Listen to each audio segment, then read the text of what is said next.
webinar terkait langkah.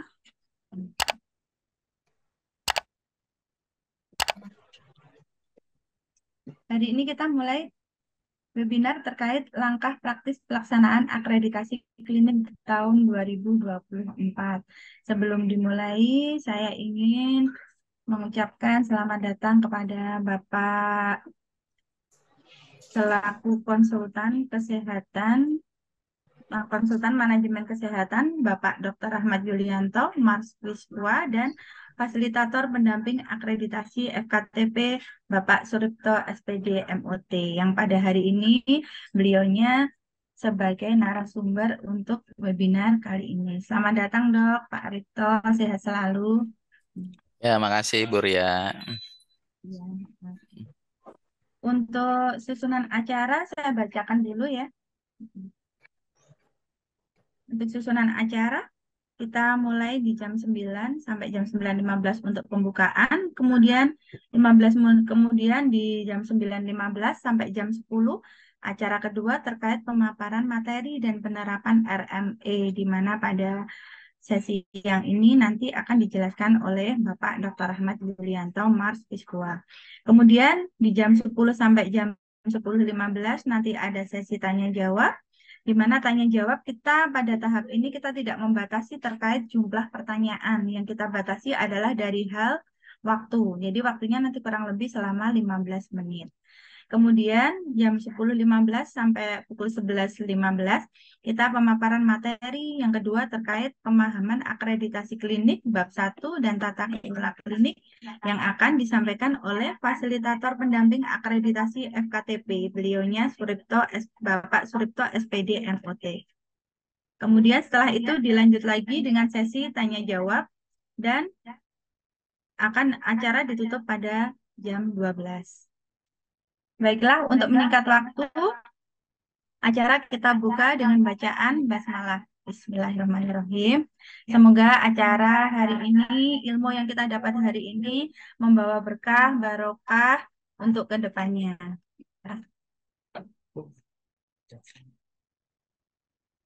Langsung aja Mas ya. Baiklah, menginjak acara selanjutnya, yaitu terkait pemaparan materi dan penerapan RME, di mana pada materi ini akan disampaikan oleh konsultan manajemen kesehatan Dr. Ahmad Yulianto Mars Biskua. Silahkan Dr. Ahmad, kami silahkan. Terima kasih Bu Ria. Apakah suara saya terdengar jelas ya? Oke, Jelas dok. jelas ya. Yang Terima lainnya? kasih. Saya langsung aja ya, kita share screen ya.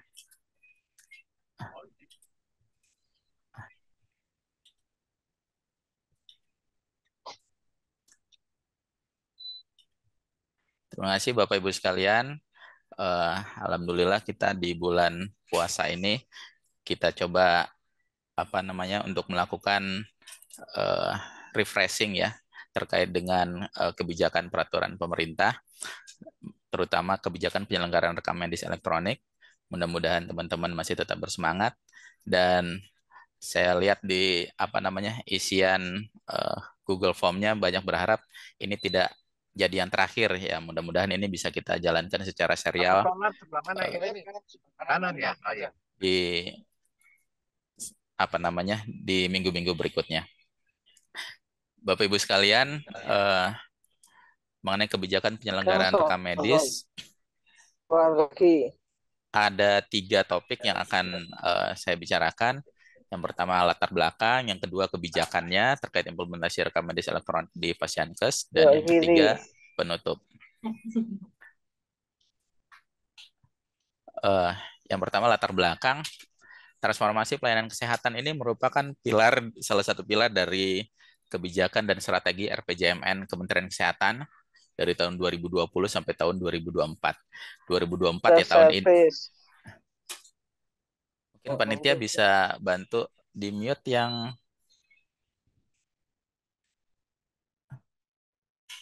ya. Jadi kebijakan ini berakhir di 2024 ya, sesuai dengan Kementerian Kesehatan juga menterinya akan berakhir di bulan Oktober. Ya, kita berharap ini setelah Oktober juga akan berkelanjutan. Akan tetapi memang peraturan-peraturan yang ada di sini terkait dengan rekam medis sudah diatur melalui Undang-Undang Kesehatan maupun dari Peraturan Menteri Kesehatan. Nah, pilar-pilar transformasi Kementerian Kesehatan itu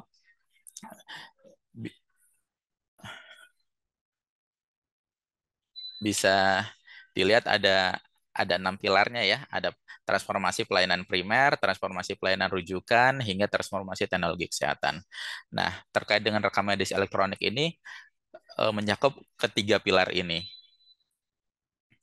Kemudian digitalisasi rekam medis. Kenapa eh, peraturan perundangan dan Menteri Kesehatan itu meminta seluruh fasilitas pelayanan kesehatan untuk mendigitalisasi rekam medisnya? Nah, itu untuk memudahkan tenaga medis dan tenaga kesehatan untuk memberikan pelayanan yang efektif. Di mana yang pertama memudahkan untuk menelusuri riwayat kesehatan pasien. Kalau kita belum digital, masih apa namanya masih kertas. Kalau di rumah sakit aja atau di klinik itu ruangan di rekam medisnya itu apa namanya penuh dengan kertas, nyarinya susah. Kemudian kita menelusurinya nggak ketemu, akhirnya dibuat rekam medis baru sehingga terputus tuh riwayat kesehatan dari pasien yang sebelumnya gitu. Kemudian yang kedua, pemberian diagnosis dan terapi lebih tepat. Ini untuk menghindari apa namanya kejadian-kejadian yang terkait dengan keselamatan pasien, sehingga kita tidak apa namanya tidak memberikan obat yang sebelumnya ternyata pasien sudah ada alergi misalnya. Kemudian ini jadi runtut dimanapun apa namanya hasil lab kita juga tidak terputus. Jadi tidak ada lagi apa namanya kesulitan untuk mengakses riwayat-riwayat kesehatan kita yang sebelumnya. Kemudian yang berikutnya koordinasi perawatan yang lebih baik untuk keselamatan pasien. Seringkali terutama kalau dulu resepnya masih tulisan tangan, masih dikenal tulisan dokter agak sulit dibaca. Kalau sudah rekam medis elektronik, itu tulisan sudah jelas ya karena diketik. Kemudian sudah connect nanti dari dokter ke apotek sehingga tim yang ada di apotek, yang di farmasi itu tidak banyak apa namanya energinya habis untuk menerawang ini tulisannya apa gitu dari dokternya ya.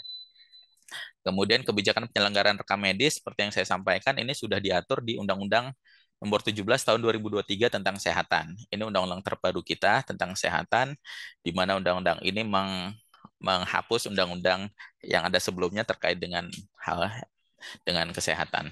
Di mana rekam medis menurut undang-undang ini adalah dokumen yang berisikan data identitas pasien, pemeriksaan, pengobatan, tindakan, dan pelayanan lain yang telah diberikan kepada pasien yang dibuat dengan menggunakan sistem elektronik yang diperuntukkan penyelenggaraan rekam medis.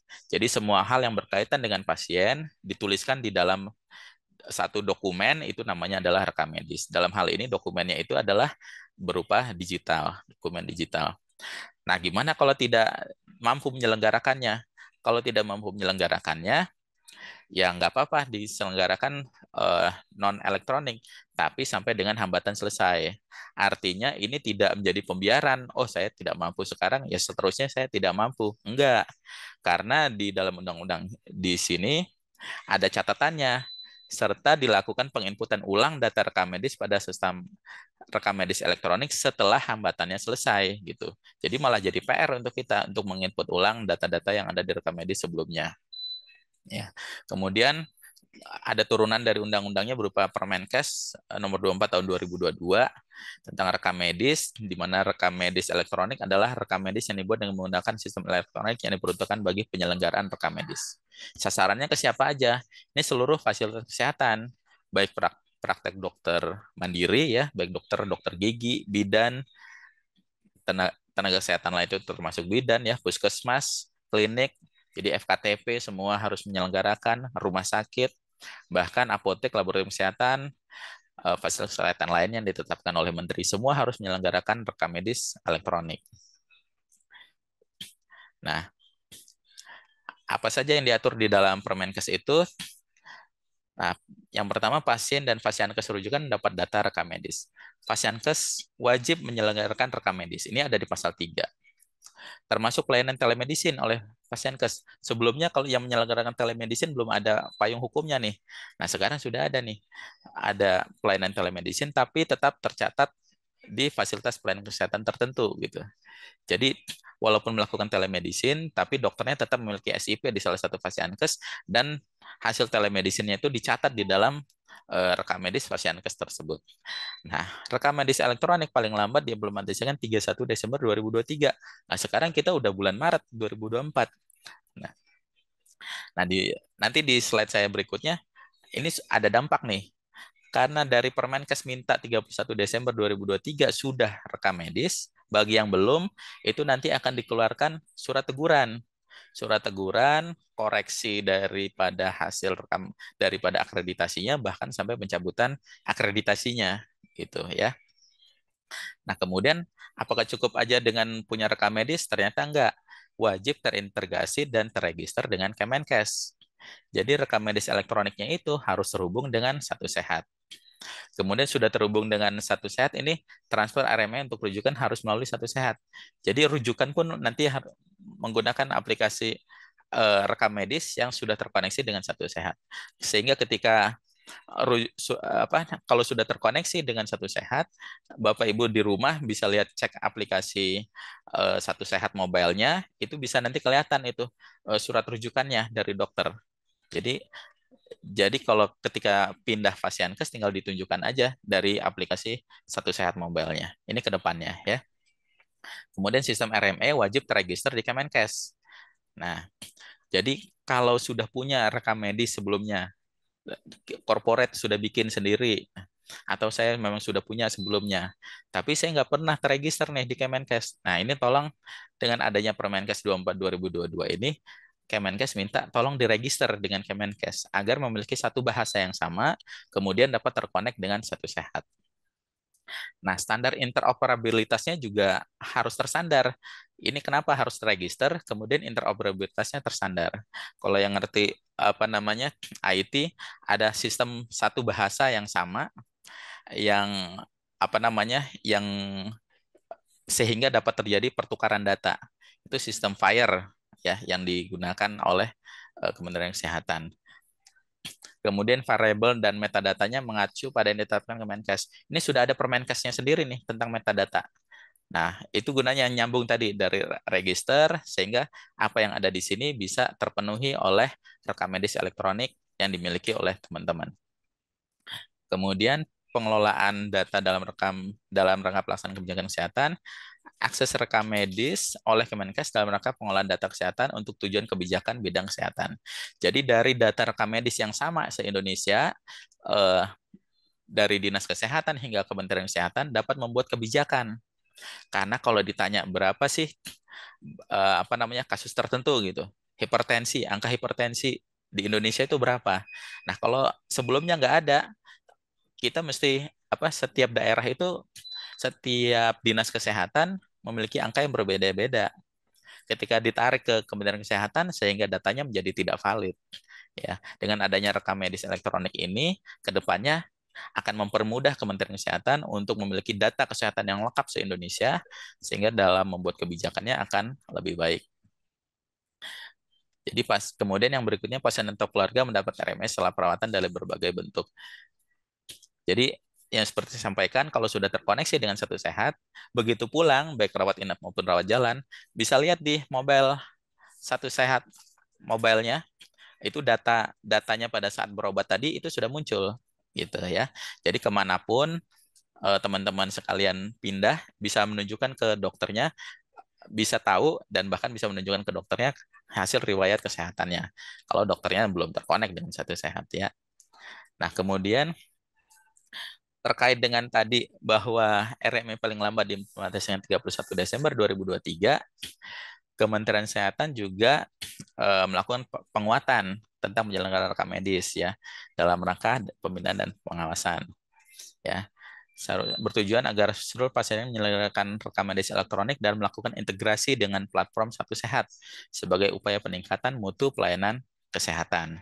Jadi bukan hanya punya RME, tapi harus juga terkoneksi.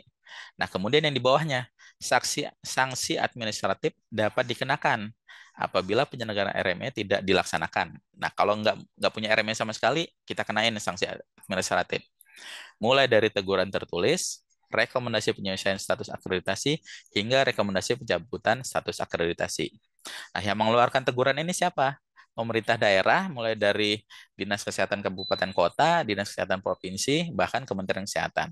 Nah, teman-teman sekalian, saya dapat informasinya, sebagian klinik sudah mendapatkan surat teguran. Sebagian dokter sudah dapat surat teguran. Sebagian dokter gigi sudah dapat surat teguran. Bahkan bidan praktek mandiri sudah mendapat teguran karena tidak memiliki RME.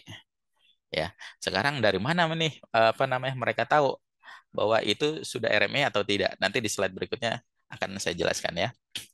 Nah, ini tegurannya dulu. Teguran tertulis bagi yang belum RME sampai 31 Desember 2023 ya.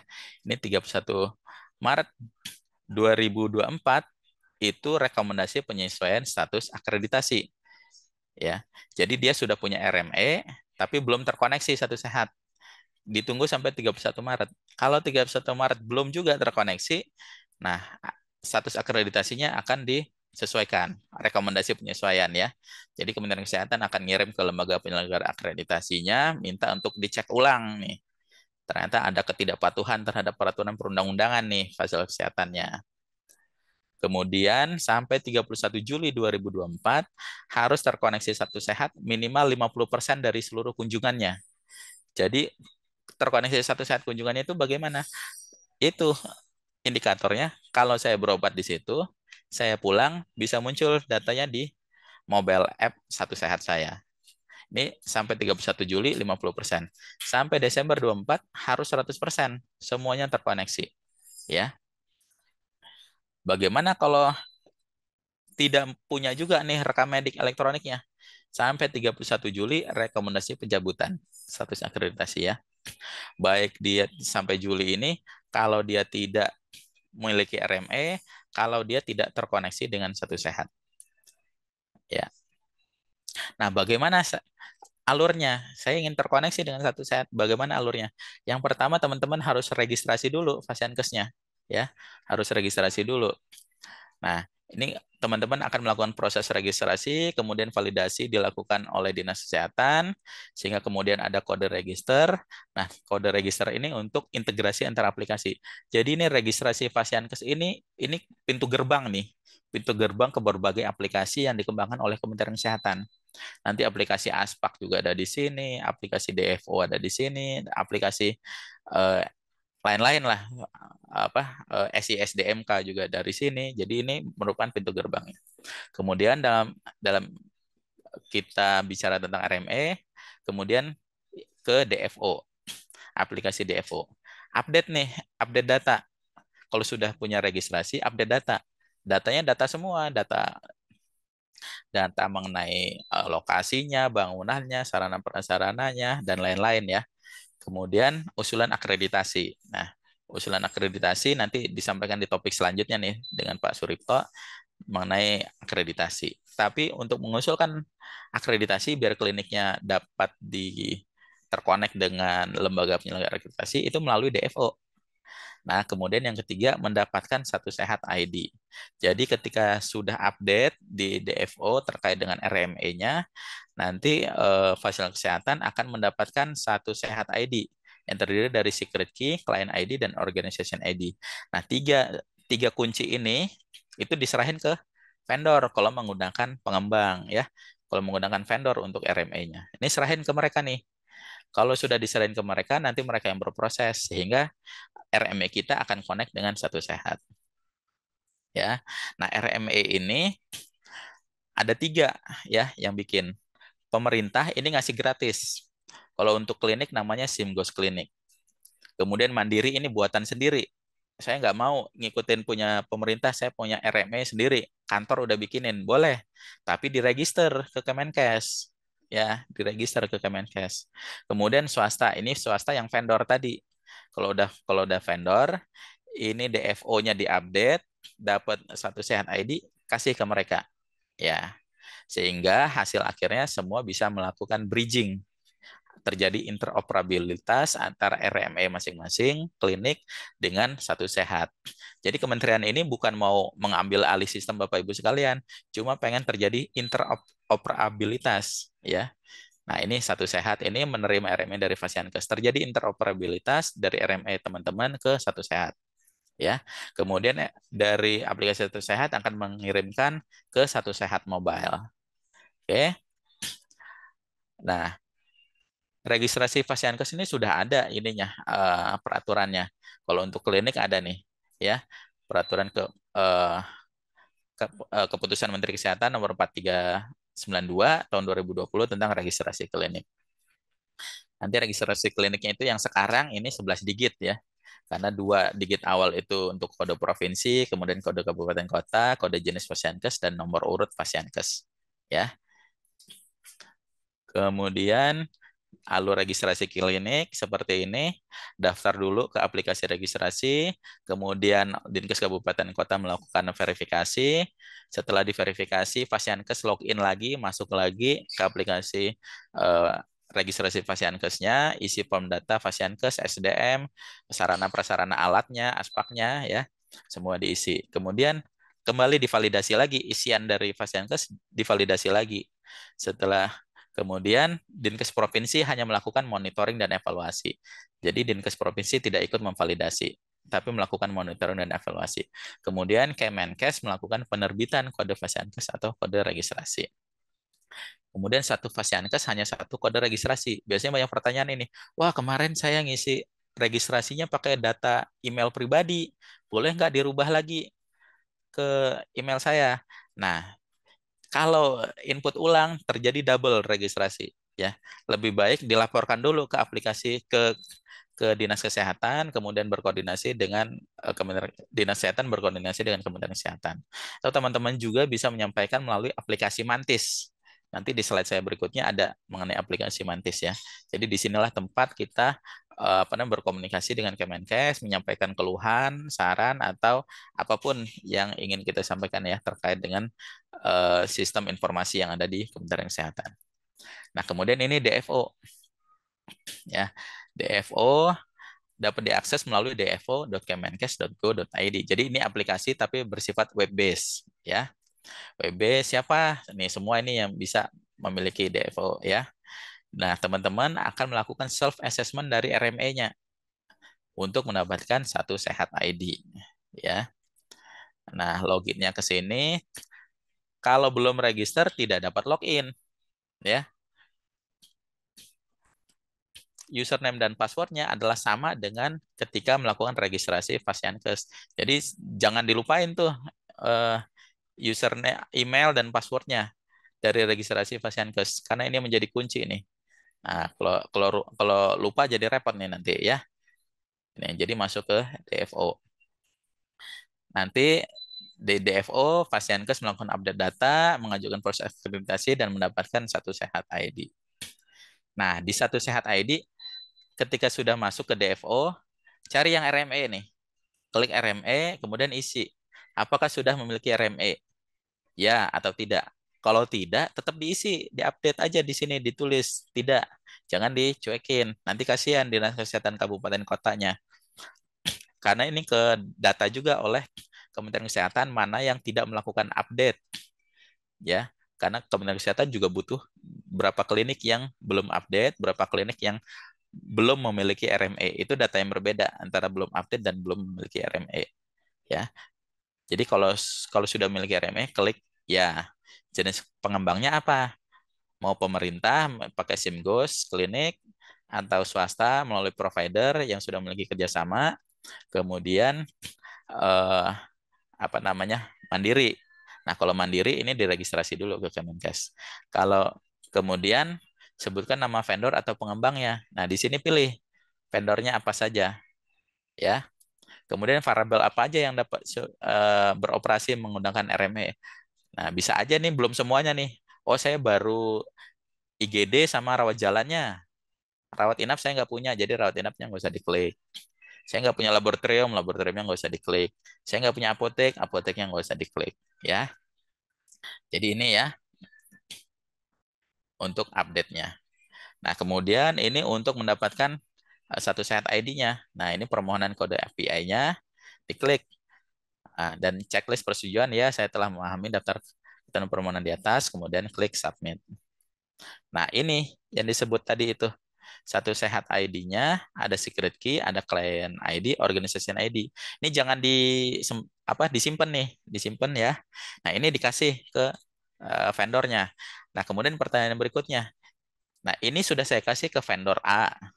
Ternyata setelah saya evaluasi, vendor A ini nggak bagus. Saya mau ganti ke vendor B. Nggak masalah, Bapak Ibu. Kasih secret key, client ID, dan organization ID ini yang sama ke vendor B. Gitu. Jadi ini nggak berubah, walaupun ganti-ganti vendor, ininya nggak berubah nih. Datanya nggak berubah. Ya. Kemudian sudah berproses, biasanya pertanyaan selanjutnya, kok saya belum ini juga, belum belum connect juga. Nah, ini ternyata butuh waktu 3 kali 24 jam.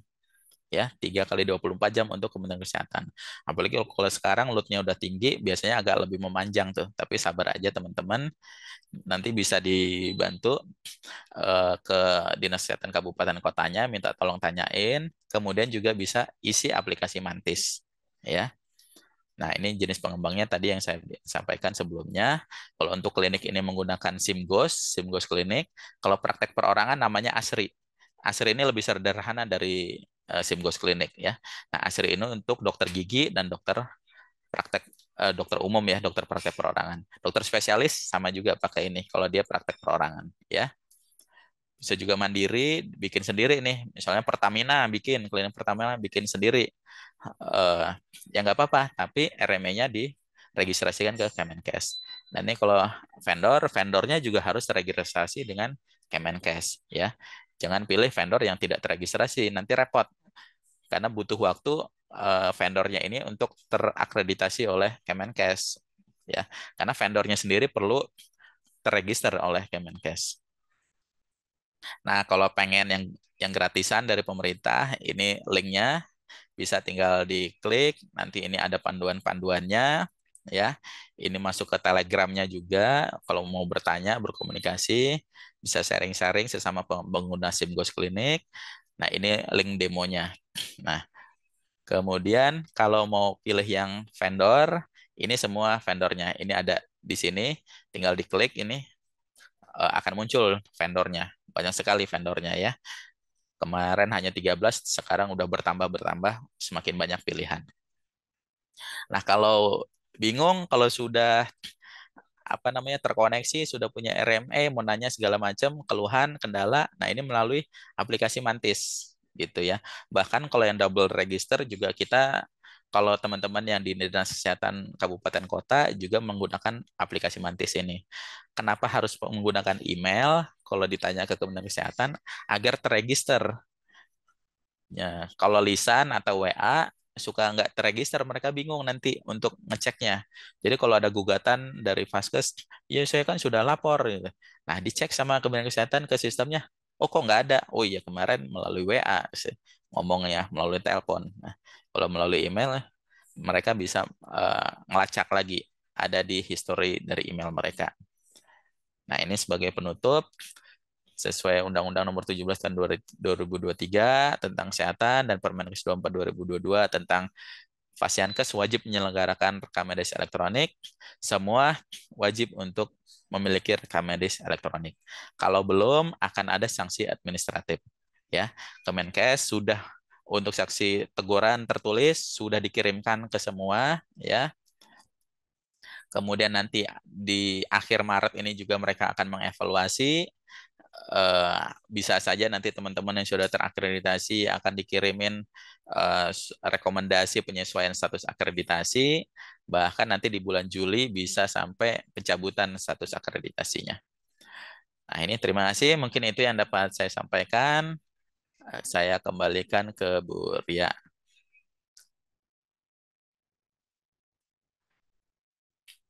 Bu Ria, silakan kalau ada yang ingin bertanya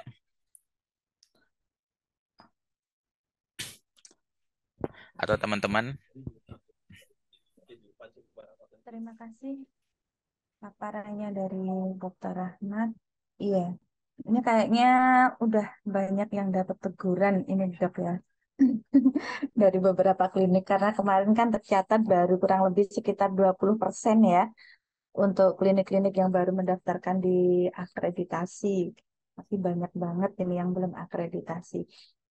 Oke, untuk sesi tanya jawab boleh dimulai dari sekarang. Tadi ada beberapa yang sudah bertanya sih dok dari Mbak Zudi Fitriana. Kalau vendornya tidak terregister, berarti untuk pilihan sudah menggunakan RME, pilihan sudah menggunakan RME dipilih belum ya dok? Nah, boleh ini untuk Mbak Zudi Fitriana, mungkin silakan live dengan Dokter Rahma. Assalamualaikum Dokter Rahmat. Ya, Waalaikumsalam. Waalaikumsalam. Udah dapat teguran Saya tertulis ya? mendapatkan surat cinta dari Kemenkes nih dok. Alhamdulillah dapat Iya. surat cinta. Ini repotnya ya kalau vendornya belum terregister. Vendornya Iya udah. betul sebenarnya. Jadi sebenarnya gini dok, di Mm-mm, kantor itu di klinik tuh udah pakai RME. Hanya mm-mm. si RME ini belum terdaftar di Kominfo, kan harus terdaftar ya dok. Iya betul. Saya sudah menyampaikan ke atasan di kantor kalau kita Mm-mm, nggak bisa pakai vendor ini Pak karena yang bersangkutan ini tidak terdaftar di Kominfo. Nah, mm-mm. untuk isi data DO-nya kemarin kan saya mengisinya pakai remenya Simgos, tapi ternyatanya emang belum pakai Simgos itu loh, Dok. Jadi harus isinya gimana? Menggunakan RME, jawabannya iya atau tidak? Sudah atau belum? Jawabannya tidak aja dulu ya. Ini apa namanya kliniknya BPJS nggak? Enggak, Dok. Akreditasi? Akreditasi sudah Akreditasinya terakreditasi. belum. Oh belum. Belum. Oh Mm. belum. Kliniknya klinik kementerian, Dok. Oh klinik Jadi kementerian. tidak Kementerian iya apa nih? tidak bekerja sama dengan BPJS Kemendikbudristek. Oh Kemendikbudristek ya. Iya. Ya udah sementara dibikin tidak aja dulu ya. Oke, berarti nanti Dibi- bawahnya kolom yang bawahnya nggak ada pilihan berarti ya? Iya, tapi tetap diupdate dulu. Nah, sambil ya itu mesti menentukan pilihan secepatnya tuh. Karena nanti bulan Juli atau sampai akhir Desember kan takutnya nanti Kementerian Kesehatan ngasih surat teguran yang kedua lagi. Iya, baik. Kemarin surat Iya. teguran pertama sudah kami proses, Dok. Mm-mm. Sudah berkirim lagi ke Simple Development ya. Ya, heeh. Ya, ke situ. Tapi masih nunggu jawaban sih. Rencananya memang kita mau pakai SIMGOS. Oh, Itu pakai SIMGOS aja. Ya, rencananya. ya. Cari yang gratis kata atasannya gitu, Pak. Iya, sama-sama kementerian pakai aja yang gratis. Tapi memang Iya. dari kementerian itu kemarin klinik kan banyak komentarnya terkait SIMGOS ini. Di SIMGOS-nya ini mensyaratkan harus ada yang mengerti IT. Jadi maksud kementerian itu DTO-nya ya, DTO-nya. Maksudnya ya kalau kalau buta banget terkait IT nanti malah bingung sendiri gitu maksudnya. Tapi tidak berarti harus memiliki pendidikan IT gitu loh. Paling nggak ngerti lah terkait komputer gitu maksudnya. Teman-teman sudah banyak yang protes ya begitu. Wah ini di syaratnya SIMGOS harus ada IT, berarti saya harus hire lagi orang IT, nambah biaya lagi. Enggak, maksudnya DTO itu paling nggak ngerti lah terkait dengan komputer. Jadi nggak buta banget, karena tetap harus ada yang diisi-isi gitu, harus ada yang dikonekin-konekin gitu. Hmm. Ya dok, maaf mau tanya lagi. Kan Kementerian Kemendikbudristek kan ada dua klinik ya dok. Yang satu di Mm-mm, Jakarta Pusat, yang satu mm-mm, lagi di Jakarta Selatan. mm-mm, Nah, yang sedang proses itu, yang baru proses itu yang di Jakarta Selatan. Dia mm-mm, sudah mengajukan SIMGOS. Terus kemarin mm-mm, kata orang IT-nya, orang IT kita maksudnya bukan IT-nya Kemenkes, udah mm-mm, dicoba install OS-nya, tapi masih mm-mm. tetap nggak bisa nyambung ke aplikasi SIMGOS, katanya gitu. Nah itu ke Telegramnya aja, kan gabung ke Oh, Telegram ada dan grup Telegram? Iya, ada iya, grup iya, iya, iya, Telegram. Nah, itu iya, iya. komunikasi Iya. dengan Telegram. Nanti di Telegramnya itu kan ada Oh, orang IT Kemenkes yang mantau. oh gitu. Baik, baik, baik. Nanti saya Mm-mm. sampaikan ke orang IT-nya kalau gitu. Iya. Di slide saya tadi kan Oke. ada tuh yang Telegram ya. Iya, Mm-mm. iya, iya. Oke, Iya. dokter. Terima kasih banyak. Ya, sama-sama. Terima kasih pertanyaannya dari Mbak Sudi Fitriana ya, yang kebetulan udah dapat surat cinta. Moga-moga nggak dapat surat cinta lagi Mbak ya habis ini ya. Kasihan juga ini. Aduh, ya Allah. Dah, kita untuk yang pertanyaan selanjutnya ya. Ini dari Bapak Andi atau Mas Andi ya. Nah, izin bertanya, untuk versi RME gratis dari Kemenkes, apakah ada persyaratan khusus untuk Mas Andi atau Bapak Andi? Silahkan. Baik, selamat pagi dok. Assalamualaikum warahmatullahi wabarakatuh. Waalaikumsalam warahmatullahi Waalaikumsalam. wabarakatuh. Dok, izin bertanya terkait Ya, dengan versi Kemenkes ini apa ada persyaratan khusus? Yang pertama, ya, saya mau informasikan juga klinik klinik kami memang sudah dapat teguran. mm-mm, Kan kami kendalanya adalah kami klinik ini kan benar-benar tradisional banget gitu dok. Semuanya mm-mm, penjatan manual dan kita sebenarnya hanya klinik Vaskes Pratama gitu ya, cuma mm-mm. melayani pelayanan umum sama ada pengobatan. Nah, menurut dokter nih, selain saya tadi untuk versi RME yang gratis, apa saja sih persyaratan-persyaratan yang harus disiapin dok untuk klinik-klinik seperti kami yang masih kecil gitu dok, masih sederhana banget untuk memulai. Karena tentunya untuk memulai sistem RME ini kan butuh biaya dok dan itu cukup besar juga gitu. Nah, biasanya kami terkendala dengan biaya ini dok gitu loh. Ya. Mungkin bisa dibantu dok, terima kasih. Ini saya share ulang ya ininya yang terkait dengan SIM Ghost Clinic ya. Udah tampil belum ya? Nah, ini teman-teman bisa Sudah, lihat sudah. aja ya. Oh, di sini kan ada mana ya, bentar. Nah, di sini ada penjelasan tentang SIM Ghost, formulir pendaftarannya, kemudian nah di sini nanti akan ada apa namanya? eh, penjelasan secara lengkapnya tentang apa saja sih kebutuhannya. Tapi sebenarnya sih nggak, ya instalasi komputer biasa lah ya. Dia juga nggak perlu butuh yang speknya yang tinggi gitu. Yang penting ada komputer. Ya kita udah bicara rekam medis elektronik, jangan sampai nggak ada komputer nanti. Ya Sudah. paling nggak ada komputer, ada laptop gitu. Speknya juga nggak terlalu lemot banget. Kemudian ada beberapa titik, terutama apa namanya pendaftaran dan ruang dokter ya. Karena yang pertama terintegrasi itu disyaratkan adalah pendaftaran yang sampai 100%, 50% itu pendaftarannya sama pelayanan di dokternya. Paling nggak ada dua komputer, speknya nggak terlalu tinggi. Kemudian mengenai IT, ya yang penting ngerti komputer lah gitu. Nanti kan juga kalau misalnya ada bingung-bingung kan ada Telegram, nanti bisa ditanyakan aja di Telegram tersebut gitu. Ya, mudah-mudahan sih bisa ya, karena ini sudah didesain oleh Kementerian Kesehatan, bisa digunakan seluruh Indonesia, mulai dari Aceh sampai Papua gitu. Jadi saya yakin speknya sih nggak terlalu tinggi. Gitu.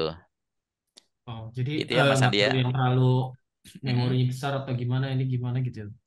Iya, itu nanti komunikasi sama mereka aja, karena kan setiap laptop, setiap apa namanya komputer nanti speknya kan beda-beda. Betul, Kalau saya, betul. iya, sama-sama Core i5. Tapi di saya dengan di teman itu kadang lemotnya beda karena ada RAM-nya yang berbeda gitu. Betul, Ya, betul. aplikasinya yang banyak, satu aplikasinya banyak, satu aplikasinya nggak ada, cuma itu nanti kecepatannya kan juga beda. Lebih baik nanti diskusi di Telegram, Mas, kalau untuk yang Oh, spek khususnya tadi. Mm-mm. baik, baik dok. Ya, terima kasih dok atas informasinya. Ya, sama-sama. Itu ada yang raise hand, Bu Ria. Hmm.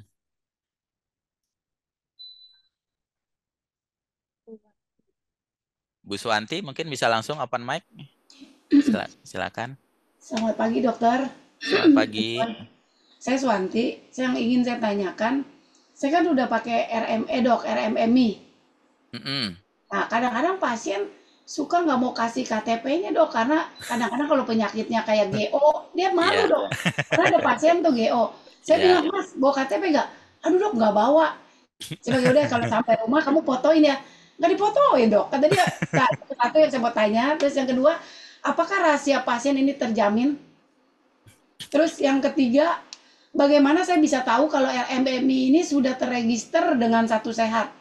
Oh, Ya, terus lagi pertanyaan saya lagi, SIMKOS ini kan dokter bilang free dari negara. ya betul. Apakah ini ada jarak waktunya berapa tahun selanjutnya Ya, kita bayar atau selamanya? ya. Nah, itu Oke. aja dokter. Terima Ya, kasih banyak. yang, yang pertama ini unik sih ya, pasien nggak mau ngasih KTP, nggak mau terregister. Ya untuk yang ini di backup dengan data manual dulu deh Bu, di rekam medis manual. Habis Boleh. itu dikomunikasiin aja di Mantis gitu ya. Ibu Ibu kirim email ke Mantis sehingga Kementerian Kesehatan juga tahu ada kasus-kasus seperti ini di Indonesia gitu. Harus Baik, seperti dokter. apa gitu. Terus yang kedua tadi kerahasiaan data ya. Kerahasiaan data dijamin oleh Kementerian Kesehatan karena Kementerian Kesehatan juga di backup oleh Badan Sandi Negara. Jadi ini memang banyak yang mempertanyakan di awal, tapi Kementerian Kesehatan juga sudah menjamin kerahasiaan data akan terjaga karena mereka juga di backup oleh Badan Sandi Negara. Dan yang terpenting sebenarnya server tetap di tempat masing-masing, di kliniknya masing-masing. Jadi Kementerian dengan terintegrasi dengan Satu Sehat bukan berarti data-data pasien itu diambil alih oleh kementerian, enggak. Ini kan interoperabilitas. Jadi data eh, apa namanya gudang datanya itu tetap ada di server masing-masing. Cuma Kementerian di Satu Sehat ini, Ibu memberi akses ke Satu Sehat untuk kalau mereka minta data nama pasien, Ibu ngasih. Kalau minta nama diagnosa, Ibu ngasih. Gitu. Namanya interoperabilitas. Tapi datanya tetap ada di server masing-masing, Bu. Gitu. Oke, dokter. Ya. Kemudian yang ketiga, apa tadi ya? Saya kok jadi lupa. Simgos, dokter. SIMGOS, Simgos oh apa? iya. SIMGOS ini 3 tahun Bu, gratisnya Bu. 3 tahun terhitung dari tahun kemarin ya, berarti tinggal 2 tahun lagi. Selanjutnya bayar berapa, dok, per tahun? Nah, itu belum dikeluarkan oleh Kementerian Kesehatan, Berarti tapi harusnya lebih murah ya dibanding yang lain ya. oleh kita Iya. info ya. Sampai sekarang belum ngomong tuh. Kayaknya belum ada tentang Kemenkes tentang tarif SIMGOS ya. Dulu juga untuk rumah sakit ada SIMGOS RS. Itu gratis juga. Akhirnya mereka bukan ditarifin, Bu, tapi kayaknya dimati surikan. Karena teman-teman rumah sakit akhirnya banyak yang menggunakan vendor atau bikin sendiri. Mungkin bisa seperti itu atau nanti akan keluar tarif. Kita tunggu aja, Bu, 1-2 tahun lagi. Oh iya, dokter. Selagi Untuk gratis, gunain aja dulu, Bu. iya, dokter. Iya. Kalau untuk tahu bahwa RMI ini sudah terverifikasi dengan Satu Sehat, gimana, dokter? Nah, Ibu cek di sini, Bu. Ini di paparannya. Nah, ini Ibu cek. Ini tampil ya. Ibu masuk ke ini Iya, sistem RMI list. Nah, nanti di search di situ. baik, dokter. Kalau ada di situ berarti sudah terregister.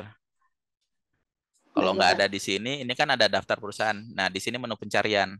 Tulisan aja nih RMMI. Muncul nggak di sini? Ya, kalau nggak muncul di sini berarti dia belum terregister. Oh, baik, dokter. Dok, boleh nanya satu lagi? Boleh? Eh, kan aku pakai RMMI. Jadi ada satu pasien dia datang karena cuma lemes aja, dok. Dia cuma mau suntik vitamin C. Nah, di situ diagnosanya saya tulis tanpa diagnose, saya pilihan di situ. Tapi kok nggak bisa dilanjutin ya, dok? Gimana tuh, dok? Iya, nggak bisa, bukan tanpa diagnosa dong, Bu. Kan ada Z00, Bu, pemeriksaan umum. Oh iya, baik, Iya. dokter. Ada, Bu, di ICD-10 ada kode-kode untuk yang hanya cuma pemeriksaan. Z00 salah satunya. Iya, baik, dokter. Mm-mm. Terima kasih, dokter. Ya. Bu Ria gimana? Masih ada waktu? Apa mau kita bacain lagi? Masih di mute, Bu Ria?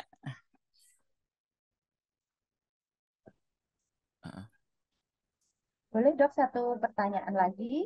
Ini banyak banget lumayan ini pertanyaannya di grup ya. Satu pertanyaan lagi untuk kita selesaikan di live. Kemudian nanti untuk yang selebihnya bisa via di grup ya Bapak Ibu ya. Tetap kita layani, tenang saja. Kita respon semua pertanyaan yang masuk. Ini satu lagi dok ya. Silakan satu lagi. Ini untuk simbol. Mungkin dari Dokter Nusia nih ya, yang agak menarik nih menurut saya nih. Dari Dokter Nusia. Dokter Nusia kasih. S. Zamsiar nih. Iya, Ya. makasih Dokter Rahmat. Panjang Ya. nih nanya. Dok. Ya. Ini Terima takutnya kasih, Dok. double Jadi, register ya.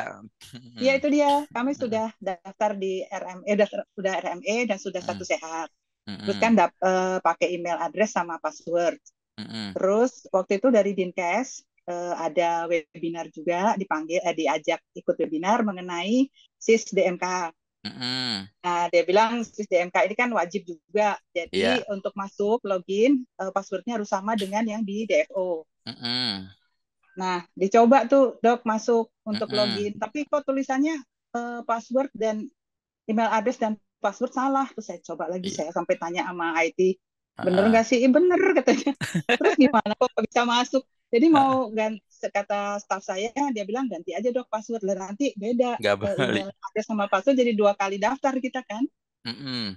Nah itu bagaimana baiknya? Saya tanya ke job apa help desk-nya SIS DMK kagak dijawab-jawab itu emailnya. Ibu di Jakarta Ya apa di Jakarta Selatan ya. Jakarta Selatan. Jadi Ibu Ya. pertama koordinasi dulu dengan Jakarta Selatan, dengan Sudin Kesehatan Eh, Jakarta Selatan, ya, Sudinkes ya. Koordinasi menyampaikan. maksudnya cari kontak personnya. eh ya kalau udah punya kontak personnya kan biasanya ada grup kliniknya itu bisa nyampein di situ Iya. atau ketemu Oke. dengan mereka menyampaikan keluhan Iya. ibu ini yang apa ibu Iya. tulis atau sampaikan. Nah, kemudian untuk bertanya apakah memang benar double register atau hanya Iya. sekedar lupa password. Kayaknya kalau Nggak lupa lupa password sih padahal. iya mungkin double register ya. Nah, kalau Iya. double register salah satunya harus dihapus. Nah, untuk Jadi penghapusannya berarti itu yang bisa melakukan dari Dinkes Kabupaten Kota, Bu. oh Nah, gitu. gitu. Sebentar. Jadi Jadi, salah satu kan memang yang ada email address dan password baru yang DFO, yang mm, DFO-nya. Nah, iya, yang berarti SIS DMK-nya belum ada itu, Pak, karena iya katanya makanya salah gitu. makanya Ibu ke Sudin dulu untuk Oh gitu. memastikan apakah benar double Iya, iya. register atau enggak. Oh Di iya, iya, mana iya. Baik. di mana kendalanya kan nanti dari Sudin bisa bisa menelusur tuh. Oh, baiklah. Heeh. Kalau memang Terima kasih benar banyak. kalau memang benar double register, nanti salah Iya. satunya itu akan dihapus. Tapi yang Yang bisa menghapus menghapus itu Dinkes. Kemenkes atas usulan Oh, dari Dinas Kesehatan Kabupaten Kota oh begitu. melalui Iya, iya. aplikasi Mantis. Jadi nanti bahkan Oh perlu iya. surat dulu dari Kepala Sudinkes, Bu, untuk penghapusan kode register. Karena Oh nanti gitu. kan kementeriannya nggak mau disalahin, tiba-tiba Iya, dihapus, pastilah. nggak ada Iya. dasarnya. Iya, Nah, kalau perlu surat dihapus dari berarti Kepala Sudinkesnya. Salah satu ya yang nanti double, ya. Jadi i- misalnya DFO-nya yang dihapus gitu, saya berarti harus ulang DFO-nya. oh Oh enggak Bu, enggak. enggak. Ya. Kan di paparan saya disebutkan bahwa Rek Fasiankes jadi pintu masuknya. Mungkin nanti Iya, ditelusur betul. ke Rek Fasiankesnya. Jangan-jangan ada dua tuh data di Rek Fasiankesnya. Oh iya, tapi baru sekali sih nyobanya. Ya Iya, baik, terima kasih makanya perlu Dokter Rahmat. ditelusur, Maaf perlu nih. ditelusur. Iya, Iya, heeh. iya. Makasih banyak. Ya, Maaf nih sama-sama. karena masih bingung juga. Baik, Iya, makasih. oh iya, Assalamualaikum. Waalaikumsalam.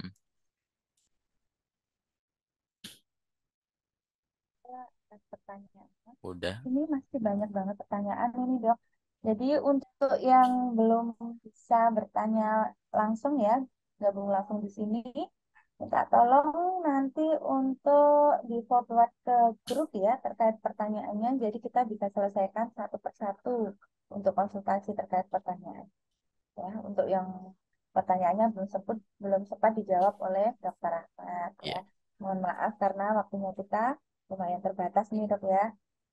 Ya, nanti apa namanya teman-teman ketik ulang aja di WA group. Nanti Oke. akan saya apa namanya saya jawab. Kalau memang teman-teman masih banyak pertanyaan, mungkin kita buat sesi kedua lagi webinar berikutnya ya, Bu Ria ya. Mm-mm. Terima kasih Dr. Rahmat atas paparan dan juga konsultasi ini tadi yang sudah diberikan. Baik, untuk acara yang selanjutnya, kita di pemaparan materi terkait pemahaman akreditasi klinik bab 1, yaitu terkait tata kelola klinik. Di mana pada bab ini akan dijelaskan oleh Fasilitator Pendamping Akreditasi FKTP Bapak Suripto SPD MOT. Kepada Bapak Suripto, kami silakan.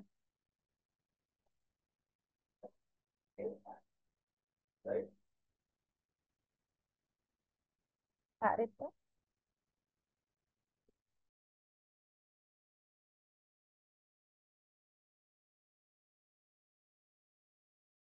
Ya, Ya, baik. Terima kasih Bu Ria atas waktu dan kesempatannya.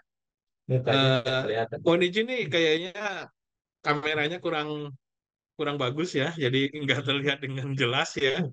Iya, hilang. Sebentar di dulu.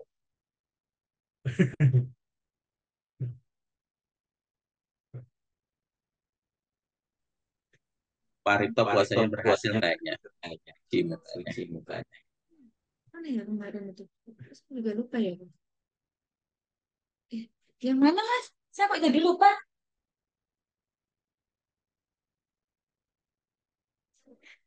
Blur aja kali blur ini. Ini kan ada yang merah, ada yang Di blur aja.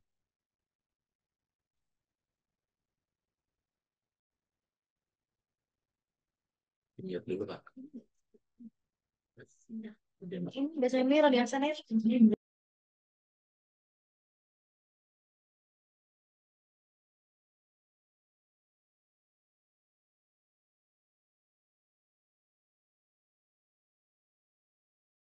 Tadi kepencet yang itunya. Gantengnya udah kelihatan Pak Rito. Ya, baik.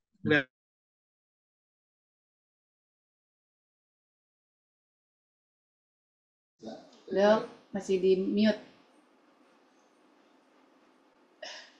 Ini Pak Rito. Ya, baik.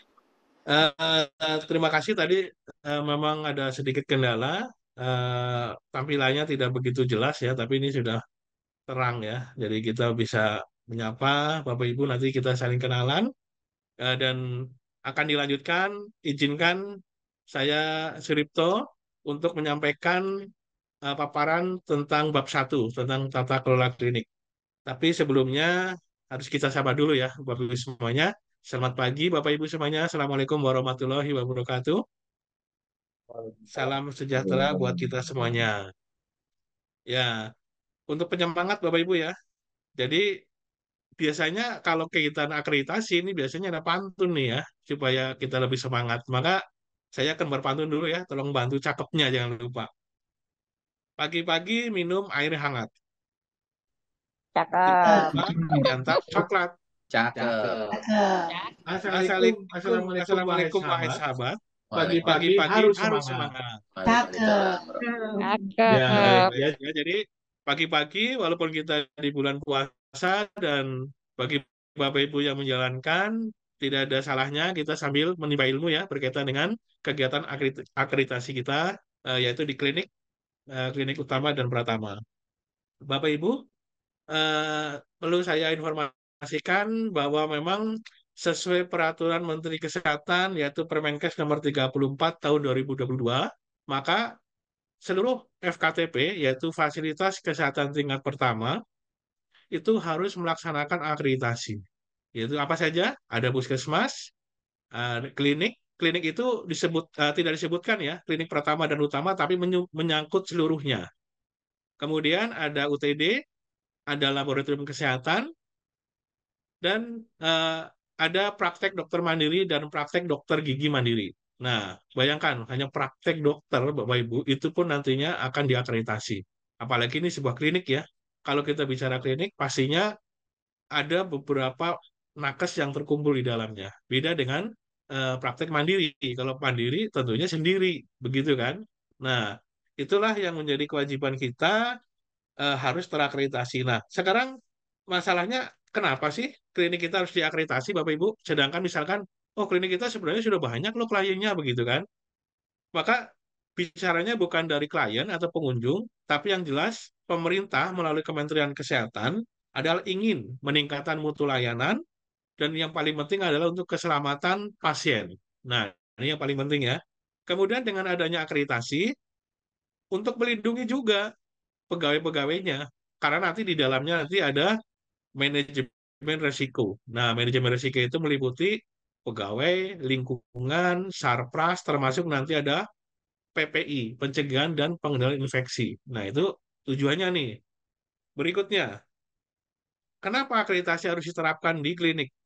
Sebagai pendukung program pemerintah. Ya, karena pemerintah ini adalah regulasi di tingkat negara, ya, tingkat nasional, untuk menyelenggarakan hal bidang kesehatan yang tentunya yang harus terstandar untuk melindungi masyarakatnya. Dan yang paling penting adalah dengan adanya akreditasi, maka akan tersusun suatu tata kelola organisasi dan layanannya. Nah, sebenarnya itu ya Bapak Ibu ya. Nah, untuk semuanya itu, maka disusunlah sebuah elemen penilaian akreditasi untuk klinik. Nah, yang terbaru Bapak Ibu, ini hanya ada 3 bab. Kalau yang tahun lalu, Permenkesnya adalah nomor 46 tahun 2015. Iya benar, 46 tahun 2015. Dulu cukup banyak ya, ada 4 bab, kemudian elemennya juga banyak. Tapi yang untuk tahun ini, yang update, yang terbaru, Permenkes 34 tahun 2022, itu cukup 3 bab. Nah, khusus untuk bab 1, ini juga tidak banyak, sebenarnya hanya ada 4 standar. Hanya ada 4 standar, kemudian ada 9 elemen penilaian. Gitu ya. Nah, kita mulai fokus Bapak Ibu. Barangkali nanti ada yang perlu dicatat, silahkan dicatat sebagai masukan ya. Nanti ketika Bapak Ibu kliniknya akan melaksanakan akreditasi, maka ini menjadi hal yang penting. Nah, kita bicara bab 1, hanya ada 4 besar saja pengelompokannya. Yaitu standar 1 bicara tentang perorganisasian klinik, ya, pengorganisasian klinik. Nah, nanti kita bicara banyak di situ, apa saja yang dibutuhkan dokumennya. Kalau suatu klinik pasti harus ada ya organisasinya supaya mekanisme layanannya bekerja dengan baik. Maka disusunlah organisasi. Nah, ini yang diminta oleh kementerian melalui elemen penilaian. Kemudian yang kedua, Share screen-nya belum, Mbak Rita. ya, tolong dibantu. Yang kedua, tata kelola SDM. Nah, kita baru pembukaan dulu ya. Belum masuk ke slide. Tata kelola SDM yaitu bagaimana nanti semua itu harus kita laksanakan pengaturan tentang SDM, kebutuhan, anjapnya, dan seterusnya. Nah, kemudian yang ketiga, kita bicara tentang standar yang ketiga, bicara tentang fasilitas dan keselamatan. Kenapa? Karena suatu klinik pastilah memberikan layanan. Nah, layanannya itu sangat beragam setiap klinik. Nah, itu semuanya harus melindungi seluruh pasien. Bahkan lingkungan kliniknya pun harus aman, ya, harus aman dari segala macam yang bisa mengancam kepada siapa? Kepada pengunjung, kepada petugas-petugasnya, dan kepada seluruh yang ada di area itu.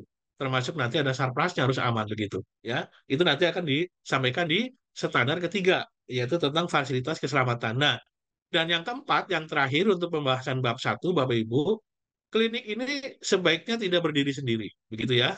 Karena nantinya akan ada semacam sistem, ya. Contohnya, klinik ketika akan berdiri biasanya nanti akan ada disarankan MOU dengan puskesmas setempat. Mungkin akan ada MOU lainnya. Maka perlu yang namanya adalah kerjasama. Nah, nanti untuk standar keempat itu bidangnya adalah bidang atau area kerjasama. Jadi ada 4 ya. Kita bicara bab 1 itu ada 4 standar. Yang pertama, tolong diingat tentang perorganisasian. Yang kedua tentang tata kelola SDM, ya. Yang ketiga tentang fasilitas keselamatan, dan yang keempat tentang kerjasama. Nah, ini yang paling penting ya. Nah, kemudian untuk melaksanakan sebuah kegiatan akreditasi, baik klinik pratama atau utama, apakah susah? Pertanyaan kan gitu kan, selalu kan. Apakah sulit nih Pak? Gitu kan. Sebenarnya tidak terlalu sulit. Ya. Apakah mulai dari nol semuanya atau klinik? Tidak. Saya yakin tidak mulai dari nol. Ya. Karena apa? Karena klinik itu pastinya begitu dia mendirikan klinik pasti harus mengusulkan surat perizinan kan.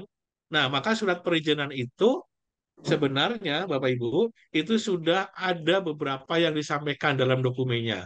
Nah, contohnya yang jelas pasti nanti diminta kan kayak struktur organisasinya, visi misinya, dan seterusnya. Bahkan ada denah lokasinya, informasi apa tentang layanannya, ketenagaannya kan pada saat pengajuan izin itu pasti ada dokumennya Bapak Ibu, ya. Nah, kalau klinik ini sudah terdaftar ya, artinya ada izinnya, pasti ada dokumennya, jadi nggak dari nol semuanya. Nah, baru nanti kalau klinik ini sudah terdaftar, mempunyai izin, maka diwajibkan nanti terregistrasi di kementerian. Nah, itu ya. Baik, sekarang kita masuk saja ke materi inti ya. Sebentar, share screen. Benar juga, Pak. Bukan saya sebenarnya apa saya? Bapak, Saya aja. ya, ya, Udah tuh. ya, siap. Ya, kita langsung masuk saja ya ke slide berikutnya. Nah, di sini Bapak Ibu. Nah, klinik ini adalah fasilitas pelayanan kesehatan yang menyediakan layanan kesehatan ya. Jadi ada pelayanan medik dasar untuk klinik yang pertama atau untuk pelayanan spesialistik ya atau secara komprehensif. Ini biasanya dilaksanakan di klinik utama ya. Nah, semuanya itu nanti harus memenuhi semua standar yang ada begitu. Dan pelayanan ini harus secara berkesinambungan. Oke, lanjut. Nah, ini dia. Untuk Permenkes yang lalu, Bapak Ibu ya, yang tahun lalu, yaitu Permenkes nomor 46 tahun 2015, ini sebenarnya akreditasi sudah dicanangkan oleh kementerian dari tahun 2015. Tetapi saat itu, yang pertama wajib adalah klinik pratama waktu yang dulu. Klinik utama malah belum diwajibkan, dan puskesmas. Nah, untuk tahun ini, per tahun 2022 ya 2023 maka semuanya harus terakreditasi baik klinik utama dan pratama. Nah, ini pentingnya Bapak Ibu untuk menyiapkan ya petugasnya untuk mengetahui apa saja yang diperlukan ya untuk melaksanakan sebuah kegiatan akreditasi. Baik, next slide.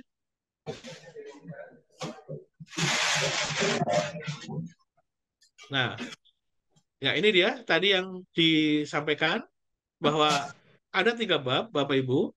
Yang pertama adalah tentang tata kelola klinik, kalau kita singkat adalah TKK ya.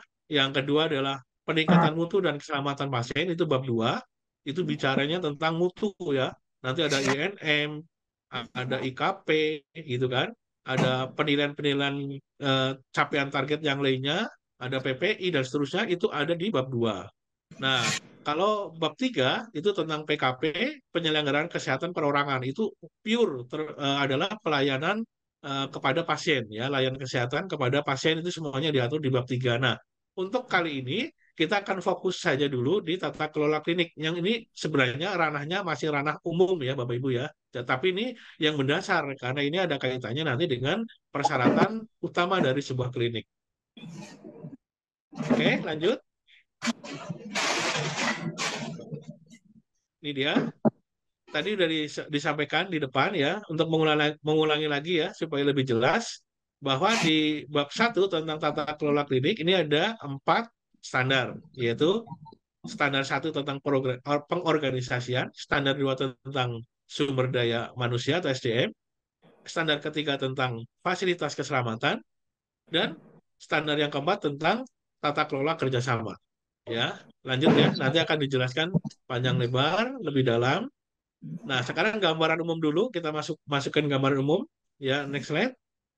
Ya, jadi Bapak Ibu, gambaran umum ini adalah menyampaikan bahwa di bab 1 nanti, ya di bab 1 nanti, sebuah klinik harusnya memiliki kepemimpinan yang efektif ya. Jadi jelas nih organisasinya. Siapa ownernya, gitu kan, atau pemiliknya, siapa yang menjadi PJ kliniknya.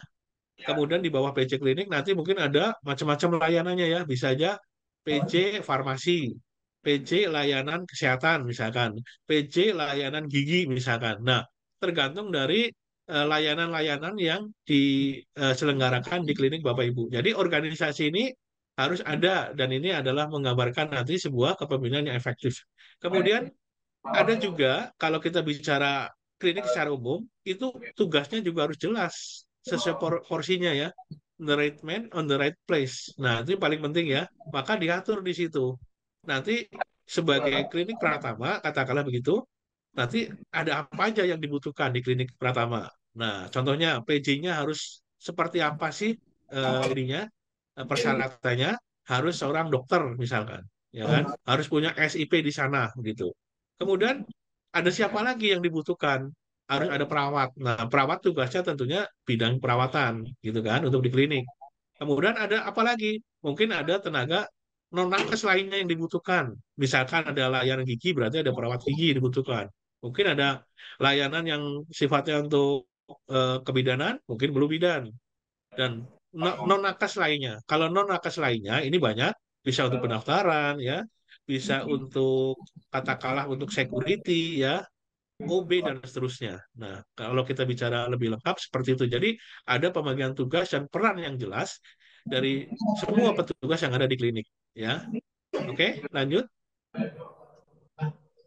Ini dia akan dibahas di bab 1, tata kelola klinik memuat A sampai E, Bapak Ibu, ya. Boleh dicatat nanti kalau yang penting-penting. Nah, pertama nanti kita akan bicara visi misi, ya. Itu pastilah pasti akan diminta apa itu visi misi, nanti akan kita bahas. Yang kedua tentang tata kelola dan struktur organisasi.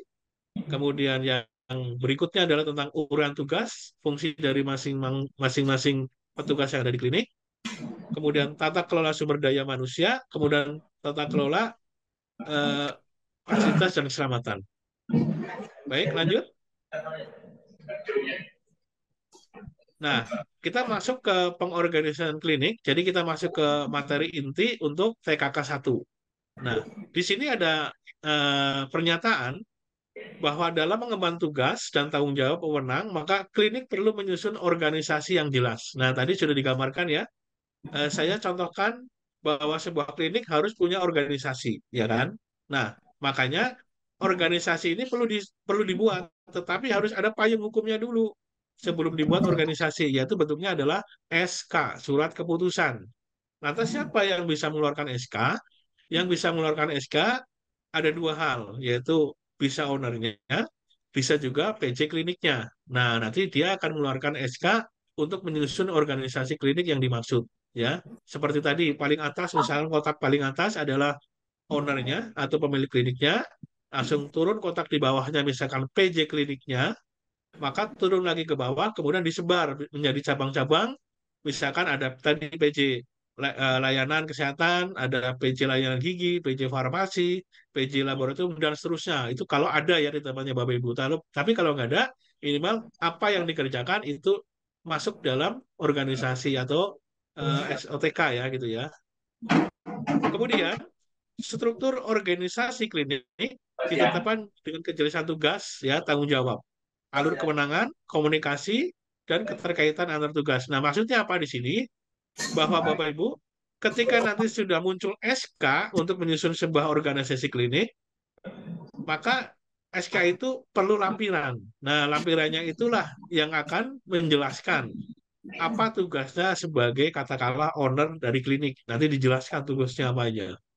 Kemudian penanggung jawab klinik, tugasnya apa saja, ya. Itu harus dijelaskan juga panjang lebar ya, sampai lengkap.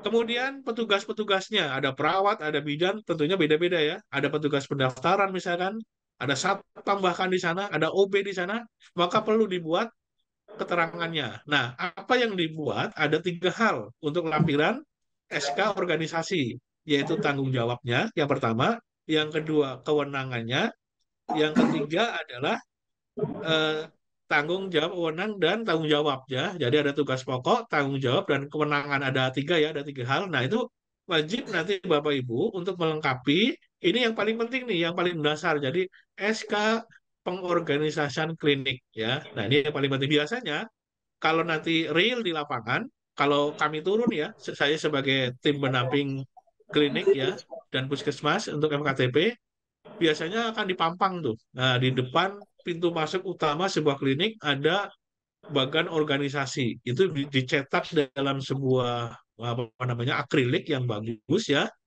Kemudian ditulis yang jelas begitu organisasinya berdasarkan SK klinik A nomor sekian. Tersusunlah organisasi klinik misalkan klinik anggrek misalkan ya. Kelihatan tuh di situ.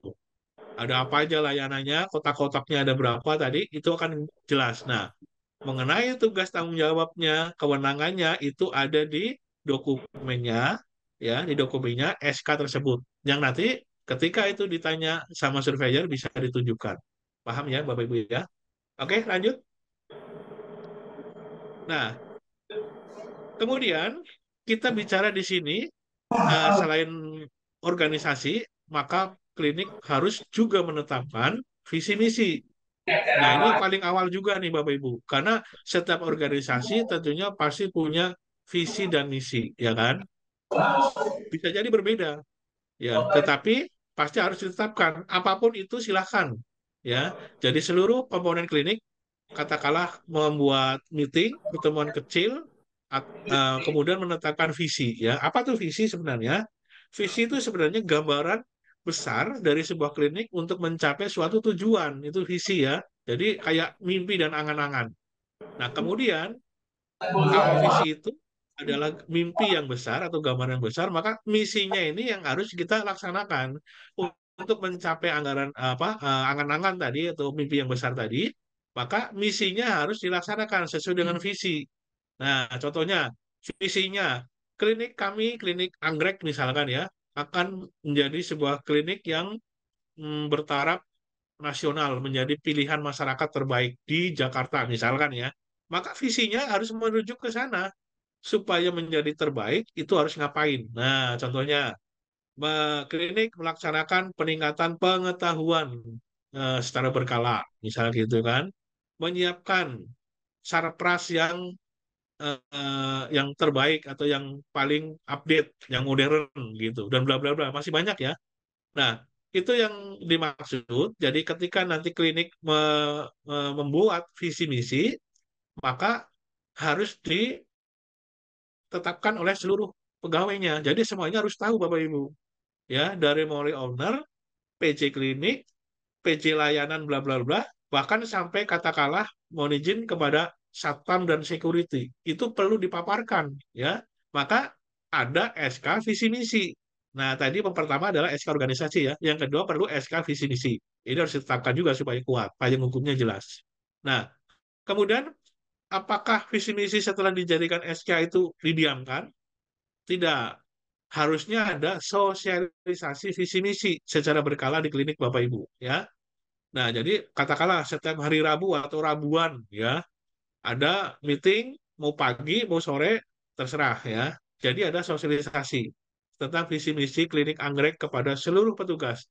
Nah, ini menjadi bagian implementasi Bapak Ibu ya untuk menerapkan bahwa visi misi ini memang harus diketahui oleh seluruh anggota petugas klinik. Nanti harus ada dokumentasinya. Nah, ini kita mulai bicara tentang pendokumentasian. Jadi, Bapak Ibu nanti kalau kita ada kegiatan di kliniknya, katakanlah sosialisasi tentang visi misi, ya kan? Nanti ada sosialisasi tentang cuci tangan. Nanti ada sosialisasi tentang apa namanya etika batuk misalkan ya. Itu semuanya adalah kegiatan yang dilaksanakan oleh klinik dan memang harus dilaksanakan. Itu harus ada dokumentasinya. Nah, dokumentasinya apa saja Bapak Ibu? Boleh dicatat ya. Kalau kalau kita singkat, zaman dulu itu ada kata daun, ya kan? D-nya singkatan adalah dokumentasi, itu bisa foto-foto. U-nya adalah kalau memang itu sifatnya resmi ada undangannya boleh dicantumkan nanti sebagai dokumennya. Eh, A-nya absensi, kalau memang itu nanti ada absensinya itu lebih baik ya, karena supaya kita mengingat pada saat sosialisasi visi misi tanggal misalkan tanggal 1 Maret 2024 misalkan. Yang datang siapa aja nih? Nah, gitu kan. Jadi jelas nih. Gitu kan. Kemudian ada notulensi. Nah, N-nya notulensi. Gitu ya. Jadi dokumen, A-nya absensi, U-nya adalah kalau ada undangan, E-nya notulensi. Nah, apakah sosialisasi ini hanya sekali? Tidak. Jadi harus dilaksanakan secara terus-menerus, kontinu, dan berkelanjutan, Bapak Ibu. Ya. Karena pastinya akan banyak peraturan-peraturan di klinik yang nanti harus disosialisasikan. Begitu ya. Oke, lanjut. Nah, ini dia. Nanti Bapak Ibu, ketika klinik Bapak Ibu hari H nih, kita cerita hari H, akan disurvei oleh surveyor. Ya, LPA namanya, Lembaga Pelaksana Penyelenggara Akreditasi LPA, ada 13 ya. Itu nanti siapapun yang datang ke klinik Bapak Ibu tidak perlu takut ya. Karena kalau semuanya dokumennya ada dan petugasnya bisa ditanya, dokumennya jelas, pasti akan aman. Itu ya. Nah, maka kalau saya rangkum selama ini, akreditasi ada 3 hal yang besar saja. 3 hal yang besar untuk akreditasi klinik. Apa itu? Yang pertama adalah pemahaman wawasan dari seluruh petugas. Nah, ketika nanti surveyor hari H pasti akan ditanya, ya. Bahkan mungkin security ditanya juga nih dengan hal-hal tertentu. Maka mereka harus terpapar. Jadi seluruh petugas harus paham dulu ya Bapak Ibu ya. Bagaimana cara pahamnya? Nah, salah satunya begini, mengikuti webinar, nanti membaca referensi, kemudian melihat YouTube silakan ya. Itu untuk pemahaman petugas. Ketika kita hari H akan ditanya oleh surveyor. Nah, yang kedua apa? Yang kedua adalah dokumen. Nah, biasanya dokumen ini akan menguatkan ketika ditanya. Contohnya ya, apakah klinik Bapak Ibu sudah ada bagan organisasinya? Oh, ada. Ini sudah terpampang. Ada dasarnya nggak? Ada. SK-nya sudah ada. Kemudian, kalau namanya organisasi kan berarti isinya orang, ya kan? Petugas-petugas. Apakah ada data petugasnya? Ada. Tugas wewenang tanggung jawab? Ada. Semuanya ada. Clear. Nah, gitu ya Bapak Ibu ya. Nah, kemudian apalagi yang berikutnya adalah sarpras. Jadi tiga besar untuk sebuah akreditasi supaya sukses hanya tiga tok ya. Pengetahuan petugas, kemudian dokumen sama sarpras. Nah, sarprasnya nanti kita akan bahas di standar ketiga. Nah, kita lihat di layar. Mudah-mudahan Bapak Ibu bisa menyimak layar ini dengan jelas ya. Dari Sabang sampai Merauke akan ditanya hal yang sama Bapak Ibu. Karena elemen ini sudah ditetapkan oleh Kementerian Kesehatan. Jadi tidak akan beda ya. Maka Bapak Ibu dengan mengikuti ini ya, kemudian bisa paham, maka ini menjadi bekal. Mau siapapun yang nanya surveyornya, pertanyaannya ya seperti ini ya. Mungkin ada dikembangin sedikit wajar ya. Contohnya nih, dalam sebuah penilaian di klinik hari H hari ini contohnya, sebuah survei akreditasi oleh LPA, ditanya nih Bapak Ibu, apakah klinik tersedia visi misi dan tujuan klinik yang ditetapkan pihak yang berwenang? Nah, tinggal tunjukkan aja, ditunjukkan saja SK visi misinya ditunjukkan, ya kan? Jelas, ada tulisannya, ada kata-katanya, terus ada tanda tangannya, ya, namanya SK pasti harus lengkap ya, Bapak Ibu ya. Maka SK itu nanti kalau mau lihat nanti bisa download aja di Google, banyak sekali SK, pasti ada logo klinik, ada judul SK, nanti ada konsideran, ada mengingat, menimbang, kemudian nanti ada rujukan undang-undang. Nah, rujukan undang-undang inilah nanti yang harus disesuaikan dengan SK tersebut, ya, jangan sampai salah. Contohnya, kalau kita bicara tentang membuat SK tentang PPI deh, PPI ya, pencegahan dan pengendalian infeksi. Maka rujukannya harus sesuai. Bapak Ibu boleh browsing. Oh, PPI itu pencegahan dan pengendalian infeksi itu diatur dalam Permenkes nomor berapa ya? Nah, nomor 27 tahun 2017. Nah, jadi rujukannya itu Bapak Ibu ya. Jadi jangan salah gitu ya. Nanti kalau kita bicara tentang SK Bapak Ibu, nanti akan banyak hal sebenarnya yang bisa dijelaskan, tapi karena waktu yang mepet, jadi mungkin tidak bisa secara detail ya, karena SK ini harus benar ya, tidak boleh ada salah urutan perundang-undangannya gitu. Nanti ada dari undang-undang, dari Perpres ya, turun menjadi Kepres, Permenkes, Kepmenkes, turun lagi nanti menjadi Pergub, peraturan gubernur dan seterusnya ke bawah ya. Tapi kalau nanti kita buat SK untuk klinik, tidak usah undang-undangnya terlalu banyak ya. Cukup satu, dua, atau tiga yang mewakili saja ya. Jadi kita bicara SK visi misi. Kalau ada berarti nilainya 10 Bapak Ibu. Karena penilaian diakreditasi nilainya adalah 10, 5, dan 0. Nah, contohnya gimana Pak? Kalau SK-nya ada ya, SK-nya ada. Visi misinya tapi mungkin banyak yang belum paham gitu ya. Mungkin ada sampling nih dari surveyor, coba petugas A atau dokter A di klinik ini sebutkan dong visi misi dan tujuan klinik. Mungkin nggak paham. Nah, ini bisa jadi mengurangi nilai. Ya, bisa jadi mengurangi nilai ya. Tapi kalau semuanya lancar semuanya, saya yakin nilainya akan 10. Kemudian yang kedua nih, elemen penilaian yang kedua. Tersedia struktur organisasi klinik yang ditetapkan oleh pejabat berwenang. Tersedia struktur organisasi. Maka tadi sudah saya bicara di depan, maka kalau kita bicara struktur organisasi, kembali yang diminta adalah adanya SK tentang struktur organisasi, kemudian dibuat ya namanya organogramnya ya, organogramnya yang kotak-kotak tuh Bapak Ibu ya. Nah, itu dibuat. Kemudian di SK itu menyebutkan nama ya atau bagiannya dia di bagian apa, kemudian ada uraian tugasnya, satu, ada wewenangnya apa, nomor dua, nomor ketiga ada tanggung jawabnya dia apa aja ya. Nah, kalau itu semuanya bisa ditunjukkan, ini nilainya 10. Jadi nggak usah takut ya. Nggak usah kita terlalu rumit mikirin akreditasi itu kayaknya sesuatu yang horor banget, tidak Bapak Ibu ya. Karena semuanya saya yakin udah dijalankan selama ini. Tetapi mungkin belum terdokumentasikan dengan baik. Itu saja sebenarnya. Ya. Nah, kemudian apalagi yang ditanya di sini, di elemen ini, tadi ini, tersedia uraian tugas, tanggung jawab, dan kewenangan. Nah, makanya kalau sudah ada uraian seperti ini, Bapak Ibu harus baca dong. Ya, oh, saya sebagai dokter di layanan gigi, di klinik anggrek misalkan ya.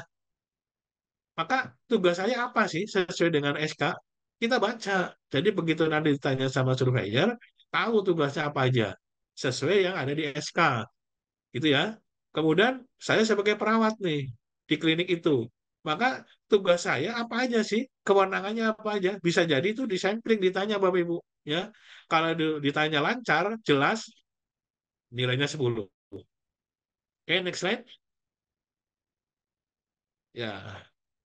Nah, itu tata kelola pertama udah kita lewati ya. Jadi tidak terlalu banyak, hanya tadi perlu pengorganisasian, SK, sama organogram dibuat, ya. Kemudian SK visi misi, tata nilai. Jangan lupa tadi ada uraian tugas pegawai. Nah, kalau uraian tugas pegawai biasanya nanti boleh juga nanti adanya memang di SK, tapi nanti boleh diketik ulang dan dimasukkan dalam file kepegawainya yang ada di klinik. Jadi masing-masing pegawai nanti harusnya punya file tersendiri ya. Nah, filenya sama nih, misalkan pakai map warna merah nih, ya kan? Ada fotonya di depan. Nah, nanti file kebanggaan itu akan akan lengkap isinya. Ya, nanti kita akan bahas di tata kelola sumber daya manusia. Oke? Next slide. Baik, kita bicara yang standar kedua. Kita ingat di bab 1 hanya 4 ya. Nah, ini sudah nyampe 2 nih Bapak Ibu ya. Nah, tata kelola sumber daya manusia atau TKK 2 mengatur tentang sumber daya manusia. Nah, manusia kan ada dua kalau di klinik. Manusia yang sifatnya nakes, yang kedua adalah non-nakes. Pasti hanya dua ya.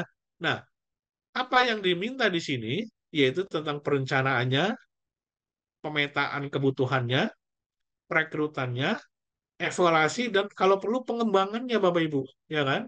Nah, apa saja nih yang akan menjadi ranah ini? Contohnya, saya kasih gambaran dulu, perencanaan nih.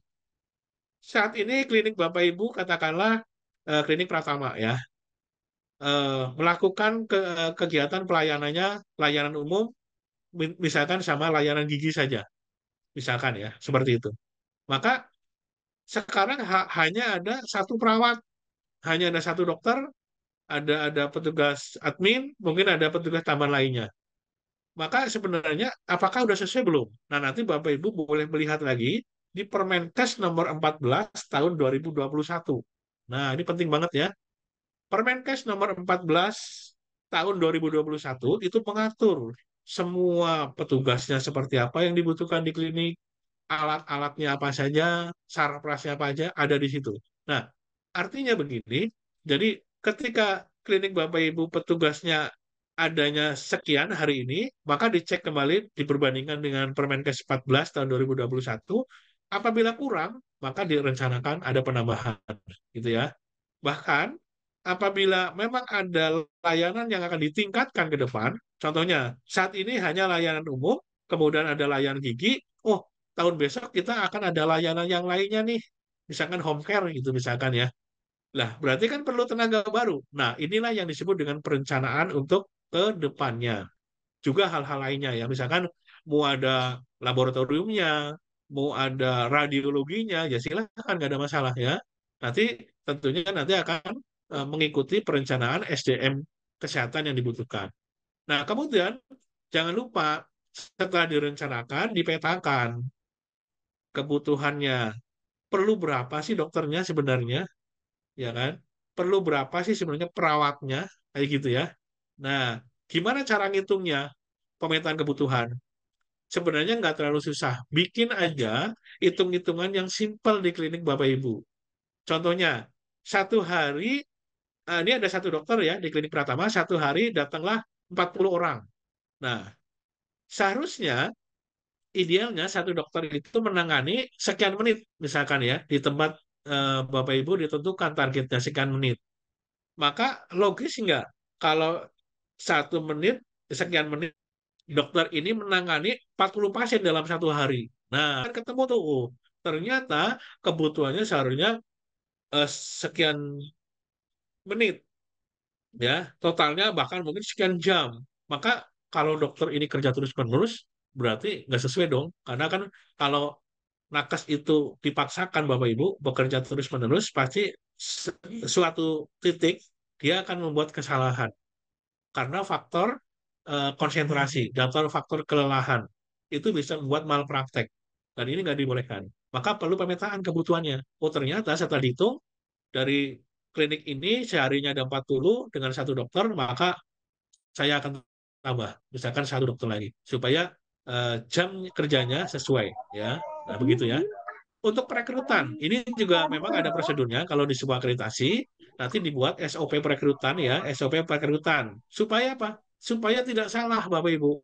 Ya, ketika nanti tujuannya yang akan direkrut SDM perawat nih contohnya. Kita butuh perawat pada saat perekrutan yang punya pengalaman A, B, C, D misalkan. Karena kita nggak punya SOP, maka asal rekrut, ya kan? Seharusnya yang direkrut itu adalah perawat yang punya kapasitas punya pelatihan BTCLS misalkan. Perawat itu pernah pelatihan misalkan ya, pernah pelatihan pengelolaan gawat darurat misalkan. Atau punya pengalaman akre bahkan dibutuhkan. Nah, SOP-nya bicara begitu. Nah, ketika nanti perekrutan ada perawat banyak yang daftar, maka akan dipilih mana yang mendekati dengan standar perekrutan sesuai SOP. Itu dimaksud ya. Evaluasi dan pengembangan. Nah, apakah klinik ini akan terus seperti itu setiap tahunnya? Dengan akreditasi diharapkan tidak. Karena diharuskan adanya evaluasi setiap tahun. Untuk apa? Untuk pengembangan. Karena ilmu itu setiap saat berkembang, Bapak Ibu ya.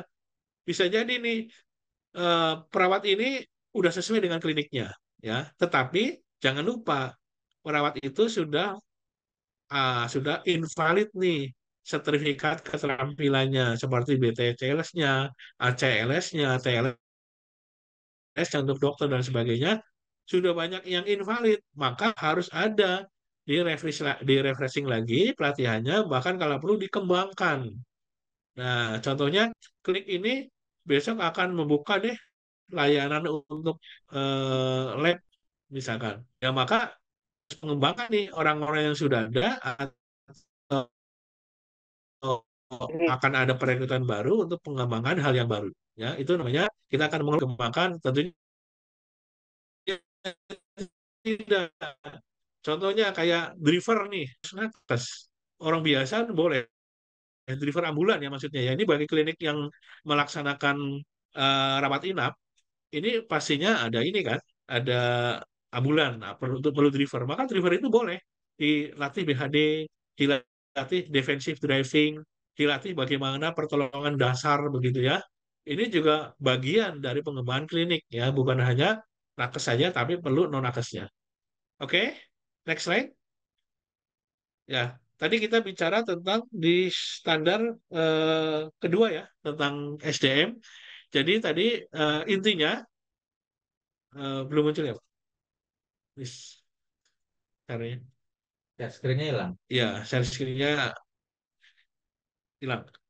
Jadi tadi tentang penghitungan anjabnya, kemudian pengembangannya, kemudian nanti perekrutannya nanti diperhatikan, kemudian juga izin-izinnya. Nah, jangan lupa Bapak Ibu. Karena kita mengerjakan pekerjaan di klinik, ini resikonya besar, kaitannya dengan aturan-aturan yang ada, mungkin tentang hukum bahkan, maka perlu sekali ya izin dari seluruh petugasnya, mau dokter, bidan, perawat, itu diperhatikan. STR-nya harus lengkap. Nah, ini ya. Kalau kita bicara calon SDM, maka perlu file kepegawaian. Tadi yang saya bilang ya. Jadi mungkin klinik cepat ada satu warnanya merah, mau kuning, mau hijau nggak ada masalah ya. Tapi kalau bisa di situ ada satu pegawai punya satu file, kasih foto gede di depannya, nama, kalau perlu kasih nomor induk yang ada di situ ya. Isinya apa aja? Nah, isinya ini kualifikasi dia sebagai dokternya apa, pendidikannya apa di situ ya kan, pelatihannya apa saja yang dipunyai, masukin semua tuh data-datanya ya. Kompetensinya mungkin dia punya sertifikat yang menguatkan dia punya kompetensi tertentu, masukin juga dalam file kepegawaiannya. Itu yang pertama ya. Yang kedua, STR tadi saya bilang adalah perizinan ya untuk perorangan nih. STR, SIP, semua nakes itu masukkan. Urian tugas tadi sudah ngambil dari SK ya kan, yang pertama banget itu diketik ulang, masukin di file kepegawaian. Yang keempat, sertifikat pelatihan yang kopi aja ya, masukin semuanya. Kalau perlu yang terupdate ya ada juga. Nah, yang kelima, ini jangan lupa nih, ini masuk dalam ranah SDM nih, penilaian kinerja ya. Dan yang keenam, urian kompetensi. Nah, mengenai penilaian kinerja, ini memang harus dibuat Bapak Ibu. Ini menjadi penilaian pada saat akreditasi ya. Kalau PNS biasanya sih ada Ekin ya, memang sudah tersusun seperti itu. Tapi kalau kita di klinik gimana? Bikin sendiri nggak ada masalah ya. Untuk banyak contoh ya untuk penilaian kinerja, misalkan klinik A menentukan penilaian kinerja untuk perawat, targetnya misalkan adalah 100% misalkan ya. Nah, dari 100% itu ada 10 komponen yang dinilai. Contohnya, ketaatan dia bekerja mulai dari jam berapa sampai jam berapa. Absensinya dalam sebulan harus penuh, full. Kemudian eh, apa namanya, target-target yang ditetapkan untuk seorang perawat, katakanlah untuk mengisi dokumen pasien harus 100%, dan seterusnya ya. Nah, dari 10 item, seharusnya nilainya 10 semua, karena targetnya 100%. Bisa jadi Bapak Ibu, di suatu titik, perawat tersebut nilainya nggak penuh. Dari 10 item itu mungkin hanya terpenuhi 8. Apa dua yang hilang contohnya? Dia kok nggak masuk ya nih 2 hari. Nah, dari segi absen berarti nilainya nggak 10, ya kan? Kemudian mungkin dari segi taat masuknya. Loh, biasanya masuk jam 8, kenapa dia masuknya sekarang jam 10? Otomatis kan itu ada penilaian kinerja. Maka di satu titik bulan tersebut, dia tidak mencapai kinerja yang ditetapkan di klinik, yaitu 100%. Sekarang menjadi 80%. Nah, itulah yang menjadi evaluasi nantinya kepada petugas itu, perlu enggak dia dikasih katakanlah pembinaan ya, tapi kan belum tentu dia bersalah ya, maka jangan langsung mengeluarkan punishment dulu, pembinaan dulu, ditanya kenapa Anda sebagai perawat penilaian kinerjanya bulan ini kok turun jadi 80%, ternyata mungkin dia sedang ada masalah, orang tuanya sedang sakit dirawat ya kan, mungkin dia sendiri sedang sakit juga atau mungkin kena cedera, kita nggak pernah tahu ya. Nah, maka kebijakan klinik lah ini yang bermain ya. Seperti apa? Memang benar, eh, punishment perlu ya, reward perlu juga, tapi juga kalau menurut saya sih perlu wise ya, kebijaksanaan. Apabila memang ini masih koridor yang bisa diatur kembali atau diperbaiki kembali, saya yakin masih bisa dibina ya. Tapi kalau memang sudah tidak bisa dibina, perlu punishment. Nah, itu pentingnya penilaian kinerja ya. Kemudian yang 6, yang terakhir, urian kompetensi. Artinya kompetensi saat ini ya, untuk pegawai di klinik Bapak Ibu apa aja yang dipunyai. Dokter nih ada 2, dokternya punya kompetensinya apa aja ya, ada buktinya tentunya kan, dengan sertifikat tadi. Perawat juga. Maka untuk kedepannya seorang dokter misalkan kok belum ATRS misalkan diperlukan di klinik Bapak Ibu ya, trauma, karena klinik Bapak Ibu ini banyak sekali nih mengerjakan kasus-kasus trauma, mungkin di wilayahnya juga ada trauma-trauma itu, tapi dokternya belum nih. Nah, maka nanti dengan uraian kompetensi yang ada bisa disusun pengembangan usulan pelatihan berikutnya. Itu nampaknya kita membuat analisa gap kompetensi Bapak Ibu ya. Jadi seluruh pegawai eh, real time saat ini kompetensinya apa, kemudian kita akan kembangkan apa yang kita perlukan di klinik untuk mengembangkan potensi yang ada, begitu ya. Oke, dan ini harus dilakukan secara berkala. Berkala itu terserah, misalnya sih cukup setahun sekali cukup ya. Oke, next slide. Ya, Bapak Ibu, nanti kalau ada yang kurang jelas, nanti pada saat diskusi, silakan nanti kita saling sharing lagi ya, saling bertukar pengalaman juga. Ya kan?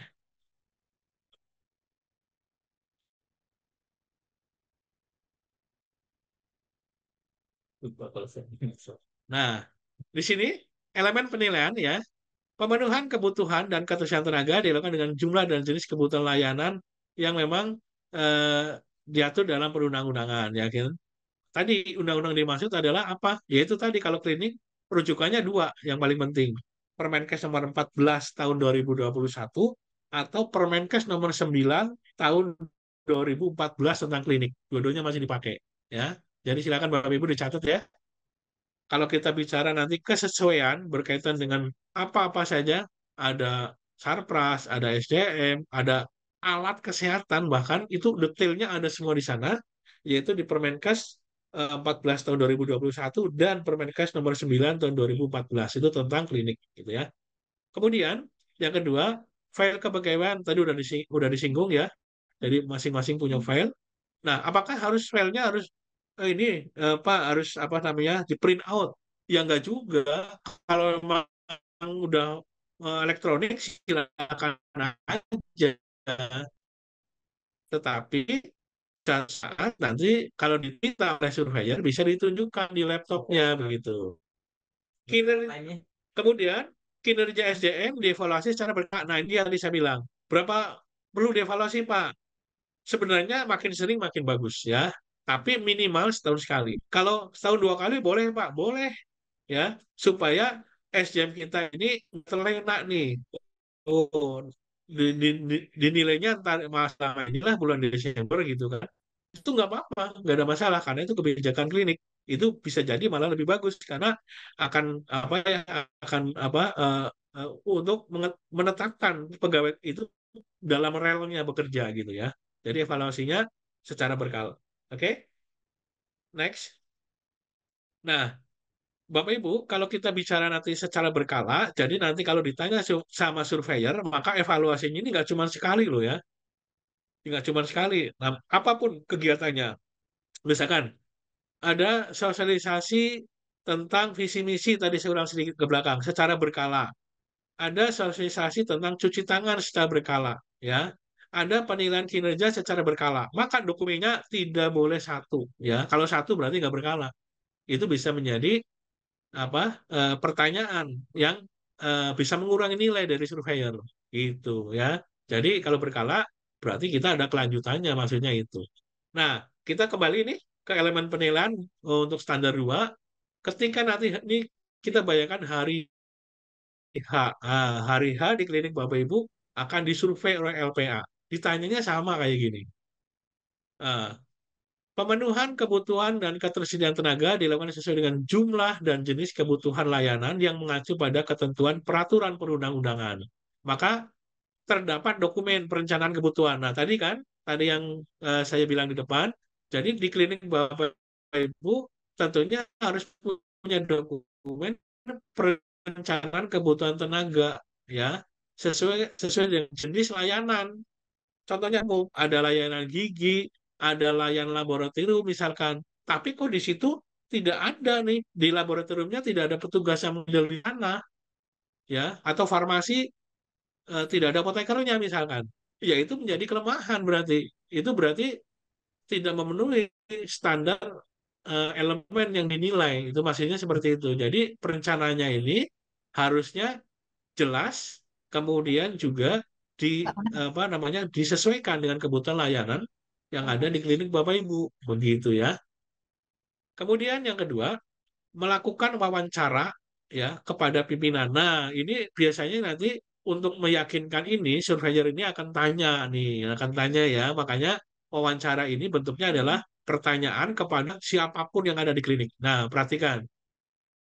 Saya informasikan antisipasi kepada siapapun. Bisa jadi ownernya, bisa jadi ke PJ kliniknya, bisa jadi ke PJ-PJ yang ada di bawahnya atau bahkan ke non-nakesnya gitu ya. Contohnya nih, saya ulang lagi. Bapak di sini petugas apa, Pak? Misalkan ditanya, oh saya security nih. Bapak security tugasnya apa di klinik anggrek? Nah, ya kan? Itu juga penting, Bapak Ibu. Walaupun kita nakes pada paham semuanya, tapi ingat bagian klinik itu kan organisasi. Kita nggak berdiri sendiri, nakes sendiri. Maka Satam tadi yang non nakes itu pun harus dipaparkan suatu waktu begitu ya. Tugasnya apa, fungsinya apa. Nah, ini ada kaitannya dengan nanti manajemen keamanan ini ya. Jadi perlu nanti klinik bertanggung jawab memberikan mereka masukan tentang hal seperti itu. Itu contoh aja ya. Oke. Kemudian tersedia file kepegawaian, tinggal tunjukin aja file kepegawaiannya tadi yang sifatnya map atau sifatnya yang sudah elektronik, nggak ada masalah ya. Tapi isinya tadi udah jelas. Kemudian terdapat penilaian kinerja. Nah, penilaian kinerjanya kayak apa? Tadi saya bilang penilaian kinerjanya itu sebenarnya tidak diatur seperti apa dari kementerian, bebas yang Bapak Ibu klinik buat, mau mengacu kemana boleh, tapi yang jelas itu bisa dipakai di klinik. Dan itu bisa menunjang organisasi dan kinerja klinik. Itu aja ya kuncinya ya Bapak Ibu ya. Pertanyaannya juga silakan banyak download di apa Google juga banyak contoh-contoh penilaian kinerja ya. Nah, tentunya penilaian kinerja sesuaikan dengan jobnya ya. Misalkan kalau jobnya dia seorang security, ya jangan juga disamain dengan job seorang perawat, begitu kan. Kalau security kan kaitannya dengan pengamanan, keamanan, mungkin dengan tambahan kegiatannya lain kayak gitu kan. Nah, diukur tuh kinerjanya. Bahkan satpam seharusnya patroli di wilayah klinik nih, melihat kunci-kunci kalau malam, seharusnya dia keliling minimal dalam satu malam 2 kali mengecek. Ternyata nggak dilaksanakan, berarti dia nggak sesuai kinerjanya. Ini contoh aja ya. Kemudian juga memeriksa area parkir. Kalau ada satpamnya, ternyata nggak dikerjakan tuh, misalkan. Ada yang, kan ada CCTV bisa kelihatan. Nah, ini juga bisa ya untuk penilaian kinerja. Oke, next slide. Kita bicara yang ketiga, tata kelola fasilitas dan keselamatan. Nah, ini cukup banyak nih Bapak Ibu ya. Kalau kita bicara yang ketiga ini cukup banyak, tapi tenang saja, nggak perlu takut karena ada hal-hal yang bisa kita sikapi ya. Nah, kita bicara tentang standar 1.3 tentang tata kelola fasilitas dan keselamatan. TK3 ya. Menyediakan fasilitas yang aman, aman nih ya. Kalau perlu jangan hanya aman aja, nyaman nih paling penting ya. Aman, nyaman, berfungsi dan suportif bagi siapa? Pertama bagi pasien, keluarga, bagi staf dan pengunjung. Kemudian klinik juga harus dengan yang berlaku. Nah, sekarang kita akan lihat dulu ya. Sedangkan gini, fasilitas yang aman gimana sih Bapak Ibu? Fasilitas yang aman. Nah, berarti saya sebagai pasien, tentunya saya mau berobat ke klinik A, saya harus aman. Kalau nggak aman, saya resiko untuk diri saya sendiri. Berarti meragukan di klinik A, karena nggak aman. Nah, maka untuk membuat aman itu, dibuatlah nanti manajemen resiko atau identifikasi resiko. Nanti ada kaitannya dengan bab-bab lain ya. Nah, kalau kita bicara nanti dengan manajemen risiko nanti di bab 2 itu perlu diidentifikasi itu dari segi aman ya. Parkirannya aman nggak sih sebenarnya di klinik anggrek? Oh ternyata parkirannya karena nggak ada pembatasnya, karena nggak ada CCTV-nya, helm sering hilang di motor, dikantungi hilang nih. Bahkan motornya hilang. Nah berarti nggak aman tuh kalau saya mau berobat ke sana. Berarti nggak sesuai kalau saya berobat. Ya, nggak punya apar. Gimana kalau ada kebakaran? Berarti nggak aman nih gedung. Ya, syukur-syukur kalau di gedung yang permanen yang bagus ya, yang di mall-mall itu sudah ada hidrannya, sudah ada smoke detektornya, sudah ada uh, sprinkernya, ya kan? Jadi kalau ada kebakaran semuanya sudah aman. Nah, kawasan dilarang merokok. Berarti kalau ada orang merokok klinik nggak mau kesehatan saya. Karena klinik itu harus 100% dilarang merokok, harus ada SK-nya dari pimpinan. Nah, kalau ada orang merokok di sekitar klinik itu udah nggak aman, ya. Nah, itu contoh Bapak Ibu ya. Jadi klinik harus aman dulu dari semua hal, dari yang umum sampai yang medis. Nah, kemudian alatnya juga harus berfungsi, ya, dan suportif. Contohnya, kita punya alat USB, tetapi nggak fungsi, ya vibrasi. Begitu untuk tensi, hasilnya nggak sesuai dengan yang sebenarnya di pasien tersebut. Ini membahayakan buat pasien.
Mohon maaf, Ibu, Bapak-bapak, izin sebentar ada kesalahan teknis jaringan.